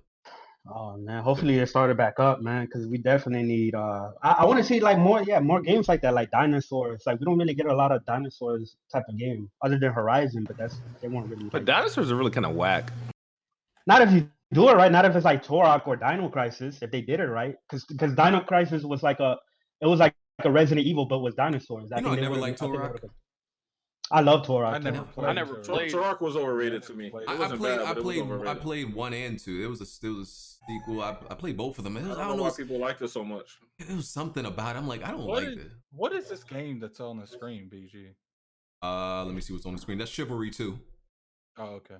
Fire coming out. Yeah, it's coming out later this year. Yeah, man, but I hope they restart the development back up, because I would definitely like to see a Dino Crisis remake, like the Resident Evil 2. I would love that they would make more like stuff that goes behind the scenes in the industry, public. Obviously, they don't do a lot, but how many games that people have been dying for that's been restarted 3 or 4 times before just canned forever? Like, apparently, a bunch of Star Wars games at EA. Then they did wasn't a Dark Moth game in productions at one time? I don't know, but didn't they just said like last week that another Star Wars game was canceled from EA? EA ain't getting those license back after this deal is over. I hope not. And last 2 things, Riot Games announced a game called Valorant. What is this? It's like a shooter. It's like a third-person class-based shooter. Some shit. I don't know. Some shit. It doesn't. It looks like very run-of-the-mill. I think it's like almost like another Overwatch type of thing. Is it? I can't. All these games just start to blend together to me because they're not that unique. But yeah, that's their new game that's coming out. Also, 2K, Bethesda, and a few other studios have backed out of GeForce Now, which is their streaming service over licensing disputes. So 2K, Bethesda, and a whole bunch of others have pulled their games off of there. And that's all we got for this week. Good show. Let's read them super chats. Yeah, let me read these super chats. It doesn't say a lot of goodwill though, right? For like cloud streaming and all this shit. Stadia, people already have their decisions made on that. GeForce Now, this problem. It's just, I don't know. Everyone said this was definitely the next coming, right? This is what it is. This is what we're all supposed to be ready for after next generation consoles. And it doesn't seem like there's no pickup to this. It seems like it's already dead on all fronts. Still too early. It's going to be one of those things that's revisited in like 5 years and then it pops and then it blows. Like that may be possible. Too early. Yeah, I think it's GeForce Now is the best iteration of streaming, because if you just buy the game on your PC like you normally do, and you can play it via GeForce Now. But the problem with the license thing is they want you to buy it on whatever you have it on and GeForce Now. They don't want you to have one game. That's Stadia's issue too. Yeah. But isn't a lot of developers backing out of GeForce Now? Like they're having problems with that? Yeah, that's what I said. Bethesda, 2K, and a few others, Yep, the issue. I wonder why they're not having problems with Xbox. Because you still have to buy the game and you can only play it on Xbox. If you could buy it on Xbox and play it on GeForce Now, they take it off GeForce Now as well. Smooth? No. I thought, so wait. So if you bought it from a different like store, you could play it on GeForce Now. That's what you're saying? Correct. Oh, okay, yeah. Oh yeah, that's an L. But you could buy the game on Steam or whatever, and then just play on GeForce Now. So you'd only have to buy one copy of the game. Basically, what GeForce Now was letting you do was not selling you your PC games, but just allow you to play any of your games on the PC, stream any of your games you bought on the PC. But all these companies like, nah, you got to buy 2 copies. You can't just buy 1 copy and stream it. Double dipping you. Oh man, they need smart delivery. But that's how Xbox works. You buy it on Xbox, it works on XCloud. Yes, but they're set. But that's not the point on PC. Everybody on PC wants their own streaming thing. That's where the problems are arising. Super chat from Papa John Smooth. I'm still waiting on my Patreon request. Which was that?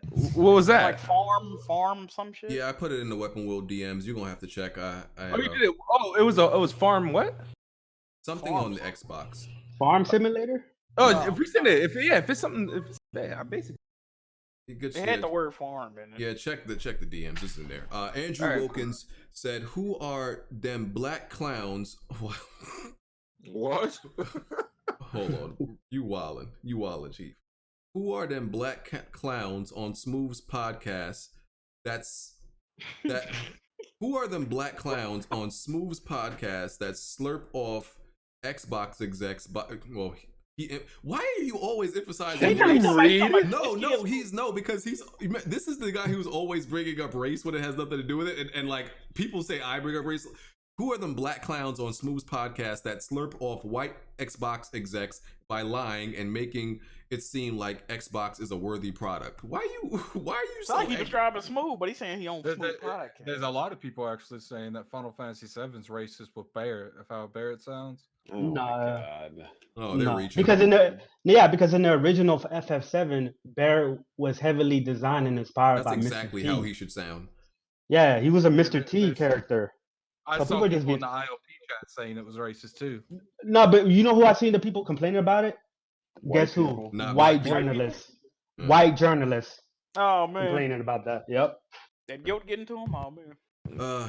CK must be liberals. CK Johnson. What happened? Go ahead, Smooth. No. It's I was like, speaking of who you going with, Bernie or the other dude, Biden? I go with my homies on the block. I'm not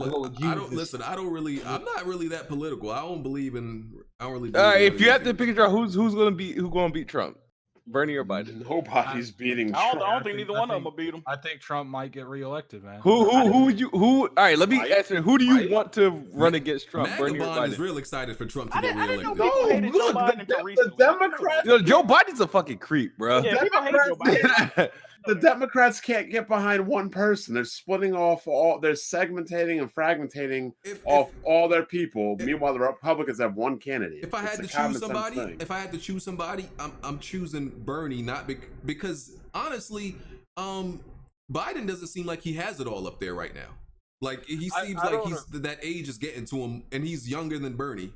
Age ain't getting to Bernie. I don't agree with some of the things Bernie says, but like. He definitely looked like if he get in office, like that stress gonna kill that man. Absolutely. Like, stop. No, I don't think Bernie. I'm not saying anything bad about him. Like I'm honestly saying that I don't know if he could survive. I don't think Bernie would live through 2 terms. He's not that much older than Trump. He's not that much older than Trump. He just look older. But yeah, that's like. Yeah, your physical health. It's a manifestation. But when they asked him, is he going to show more of I guess he's been going to the doctor and people have been asking about his health, and like he kept dodging that question, like he didn't want to answer. Look, he's not making it 2 terms in that office. I will tell you that right now. Nah, he's gonna get reelected. He definitely get reelected. No, but I'm talking about if Bernie. No, he's saying he's gonna die. Yeah, oh yeah, look at what 2 terms did to Obama's face and like his physical appearance. Just 2 terms, like, and he's the youngest president ever elected. Like a crypt keeper after his first term, that shit gonna be crazy. He gonna be the welcome. Like, what the funny part about that is that's not a stretch. He could literally look crazy. Oh my god, that's horrible. That's yeah. Mr. Heisenberg said, I think Sony turning the PS3 around is more impressive than the Wii U Switch turnaround. Sony stuck with their console instead of pretending it never happened. Nah, I think that I have to disagree. That Wii U was dead. Like, the Wii U was like what, 15 million? The PS3 was 87 million. The PS3 the PS3 made a run at the end. People eventually went to the PlayStation when they had games, but no one went to the Wii U ever. Fact. Cat Daddy Lurk said, just popping in to show love. Keep up the great work, fellas. Appreciate it. DK Johnson, did I read his? Shout out to the funniest motherfuckers on the podcast, Jack, Move, and Bond. Appreciate it, Donald. Soul King said, Remedy with a PS logo, automatic 90 Metacritic by default. Facts.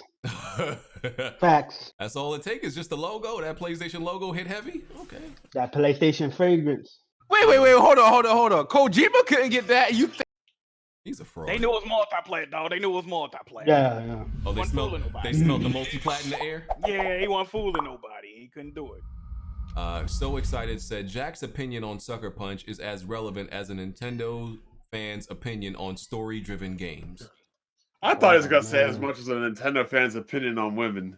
No, but Zach loves Sly Cooper. Zach is Sucker Punch fan. He likes Sly Cooper. Yeah. Hey man, fuck So Excited. Yeah, yo. he loved that dirty raccoon and that handicap turtle. Love him. You can look outside your window right now, BG, and see that same trio walking down the street. Love him. Fuck out of here. CK Johnson said, F out of here, Smooth. If Days Gone was an Xbox exclusive, it'll be your top 5. I can see that. I can see that too. What? I'm just. It depends. Keep it real, Smooth. No. Here's the thing, right? It's not that. Here's the thing, right? It would be one of those things where, do I still think I beat Days Gone if it was an Xbox exclusive? Probably not. I'm not like. Here's the thing. So I'll probably talk about it, but I'll do what I do with like Ori, right? All right. So, kid, let's say that Days Gone was an exclusive and you beat it. Would it be in your top 5 the best games for Xbox this whole generation? Yeah, they have to be by default. Because if you think about it, Ori, which you didn't play, Halo 5, like I'm running out of games already, kid. What's going on here? Like, I'm running out of games. Stop that neutral bullshit. All right. No, you're being realistic here. Like, by default, it actually Sunset Overdrive was bad. Get the hell out of here. Like, just to help diversify my list, it would be. But here's the thing. Here's a reverse, right? If Days Gone was an Xbox exclusive, was it a 70? What was it? A 72 meta or 73? It would be a fucking 67 meta if it was Xbox. I mean, Gears 5, as much people, there's like a little for Days Gone in its current state. If it was Xbox, it would got a lot of hate. So I would have no choice but to put it in my top 5 or some shit like that. I mean, look, Gears 5, Halo 5, Ori, and like that's the only games I would consider above Days Gone. Like, Forza Horizon 3. You could put 2 Forza Horizon games in here. I don't consider Quantum Break. I would Quantum Break's trash. No, it's not. It scored better than Days Gone. It scored better than Days Gone, and it scored better than Days Gone. That's saying a whole lot. Yeah, a whole lot. Yep. You had people calling Days Gone their game of the year, so I'm just saying. Who besides Blaze?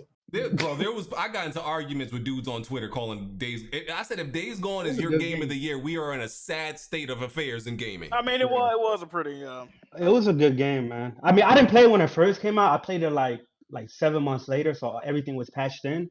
But from what I play, I really enjoyed it. I thought it was a super hit.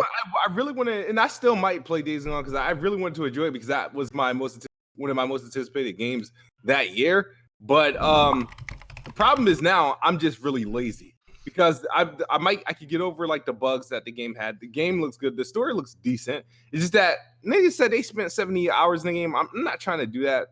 Oh yeah, that game long. Yeah, that game. I don't want to do that, bro. Like, yeah, I could play for how long it was. Whoa. I could play for like 20. I could play. Oh, I won't mind 25 hours or so. I don't want to play that shit for 70 hours. You can finish that game smooth in about 40 hours. If it's 65 plus, that's if you're going for the plat. You don't have to do that. That I want to ask you. You gonna try the Ori and the Will of the Wisps? I'm gonna try it. Will I finish it? Probably not. Why don't you stream Black Forest? Man? Black Forest, what's that? Who's that? Whatever that game's called. Ori and the Blind Forest. Forest. The Blind Forest. Who the hell? I corrected myself. Okay, I corrected myself before you did. But instead of clowning me for Attic been watching some wild shit on his internet, bro. Like, that's you stupid for that. Look, I really want Kid to stream that game. I want to because that game's irritating me. Is that the cat dog? Oh, BG's cat is back. Yeah. So once you feed it some alcohol. Wow. He ain't Lenity. I'm sorry. I thought that shit was funny, bro, because I always wonder what would happen if you fed a cat alcohol. Like a cat would they'll probably die alcohol poisoning you give them too much. Yeah, they would. Animals don't weigh that much. People don't realize that. Yeah, that's true. Yeah, but their enzymes are like crazy. They can like eat shit we can't. Apparently, like dogs can't even eat certain fruits without dying. Yep, like grapes. Yeah, if they eat a grape, it'll make their kidneys fail. Yeah. That's crazy. Yeah. You know what's crazy? Dogs get like same shit humans get. They get cancer, Alzheimer's. Yeah. They could be retarded, all that shit. Yeah,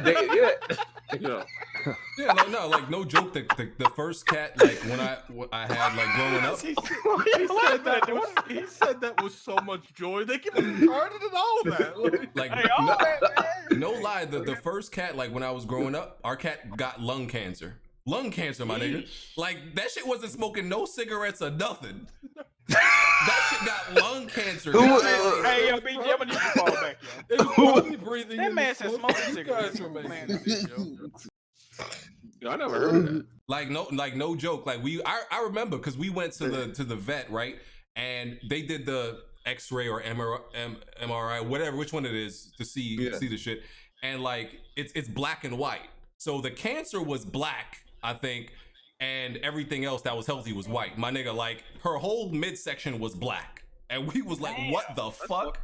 That's fucked up. That shit, and the thing is, she didn't really have no symptoms or nothing like that until like the very end, where she like was breathing heavy. Other than that, she was acting fine. So that shit just crept up on her. Shit happens. The Ravenflow said, "Hit the like button." Come on, guys, appreciate that. Definitely hit the like button. Fantasy Life said Spawn gameplay just revealed for Mortal Kombat. Oh yeah, gotta go check that out. Oh, I gotta watch that. I'm definitely excited for that. Definitely gotta go check that out. Flappy Filipino said, y'all see Baron wilding on Ghost of Tsushima? Yeah, that's typical Baron hating. Yeah, he always hating. I never seen him say any positive thing about. I mean, I like to disagree with Baron as much as the next person, but he's kind of right about that amount of gameplay. Don't worry, you're gonna be wrong. Jack, you used to being wrong. So that's not necessarily a bad thing, but he's not wrong. He's not wrong. All right. Okay. I like Rosenberg as much as the next guy, but you gotta be fair, dog. I trust Sucker Punch. Let's do these outros because we all got women to go to except Jack. Never mind. Oh, you hating. You still salty, BG. Oh, man. Got him. Well, according to my text, your wife said I could, never mind. I said she couldn't get jerk chicken. I said, you got to jerk something else. I said, you want me to show you got to jerk something else besides that chicken. Hey, listen, I'm just saying. What is happening? I like him thick. I'm just saying. Hey, you got it. Fuck you, you piece of shit. I hope T Buckner's still your next fucking piece of art. Shout out to T Buckner. This man Jack really bought a $250 piece of video game art. Yeah, we lit. Why? Video game art, and this is the guy that be attacking his viewers, talking about y'all hit the like button, y'all don't do. You got money. Can I hold something, Jack? What you mean? I don't have no money, bro. I mean, you bought a $250. Fuck is you talking Bro, about? you bought a $250 piece of artwork. Can I hold some, dog? Oh, that thing was $250 when you brought it. $250, dog. I don't. Hey man, no pocket watching bad for your health, man. Oh damn, dog. Nah, pocket watching one of my favorite pastimes, dog. Then I gotta get that thing framed. I ain't even got it framed yet. What type of frame you getting? Come on, big. You know he big musty, but he got big pockets. That's his. I ain't got big. Hey man, y'all didn't see that, man. Just stop pocket watching. Oh man. Oh, no wonder you was mad about that joint. people tweet me. It's just a poster, man. I'm like, that ain't no fucking poster, my man. No wonder you was heated. That shit. You thought somebody knew what it was. Okay. When I clicked the link and it said delivered signed by T Buck, I said, hold on, nigga, what's going on? Who signed for it? You thought he saw what was in there. Was like, oh, I came up. I said, wait a minute. What's going on? It was about to be big road trip hours, dog. Bro, I cussed that FedEx out, bro. He took my out the stadium upset. I'm like, bitch, why you let somebody sign for my fucking package? I don't even know that nigga. Oh man, that joke's crazy. All right, let's do these outros. Attic. Sorry I was late. I had a bunch of stuff. I'm glad I didn't miss the Final Fantasy. But you know, definitely it's been nice being on. It's always nice being on Weapon, even though your fans fuck for some reason. But you know, definitely look forward to coming back. Oh, there's the cat again. All right. Man, what are you doing to that cat? He ain't fed it in 6 fucking hours. Oh man. Nigga, put some in my bowl, meow. Come on, BG. He's just talkative. Jack. Appreciate y'all for watching. Good podcast. Support the Weapon Wheel podcast on Patreon. Check me out. YouTube, Twitch, Twitter. The Dying Mixer. Jack Move Johnny. Appreciate it. Jimmy. Yo, what's up, man? J Mega Games. Y'all, it is what it is. Everybody enjoy the rest of your night. Peace. Move. All right, thank you guys for watching. Make sure you follow me on Twitter, Mixer, and YouTube. You guys have a good night. You're gonna stream that Blinded Forest, right? No, Will What's about to come out? Blinded Forest. He changed the title every fucking time he say it. Look, man, I can't. All I know was when I was reading that chat, I definitely can't say Black Forest. All right. Black Ain't Forest. them gummy bears? Black Forest. Black Forest, a whole different thing, bruh. You wild for that. You wild for that, bro. I can't. Mooch. Yo, man, I want to say, honestly, one of the first times being on a podcast, man, also enjoying being on the podcast just to listen to everybody, man. The chat's been amazing. Great panel. You're saying all the other ones you've been into, you didn't enjoy it? No, I'm saying it's just, I never been on Weapon Wheel before, man. It's on IOP before, so you listen to I have been on, but I got ILP. Me and King go back and forth on that Stadia topic, though, man. That is not a peaceful conversation for me and King. I'm gonna have to send the timestamps to King Incognito and call you out. Okay. I'll see you next Sunday on LP. Listen, yo, man, honestly, I appreciate the invite, man. A lot of fun tonight. We got to do it again, BG. I got to have the crew on Crossfire as well. You guys check me out. It's the Mooch 78 on YouTube. Same thing on Twitch. And yeah, we'll do it again, man. Appreciate the invite, BG. All right. Black Bond. Enjoying a nice, good weekend. Hope everybody else had a nice, good weekend as well. Smooth, might need a game pretty soon. I'll let you know. Don't do it, Smooth. Don't do it. He already owes me 4. He's got to do it. Oh, yeah. And, what is this game we're watching? Let me see what's on. Oh, that's Jack's gameplay. Jack always playing some funny shit. He's a weirdo. That's Greece. That game is very good, sir. It looks good. It's a giant rock with legs. Oh no, that was one part of it. It's a good game, trust me. It's a good game. Yeah. Okay. You platinum Shenmue. We don't believe you. Oh, I'm way back. Never mind. I'm you way mad back. as fuck, yo. All right, you ugly as fuck, nigga. Shut up. Oh man, look at BG salty. Yeah, I like that. I like that. Yeah, you get any more salty? It's type 2 diabetes for you, motherfucker. I like that. I like the salt dog. Mhm. Yeah. All right. Keep it banging. Go beat Days Gone. Yeah. All right. Go beat Days Gone now. Chris. All right, hey, BG, thanks for letting me on. Shout out to the panel members. Shout out to everybody in the chat. Thankfully, the gaming drought is about to end. The 2020 gaming drought, starting this week with Neo 2.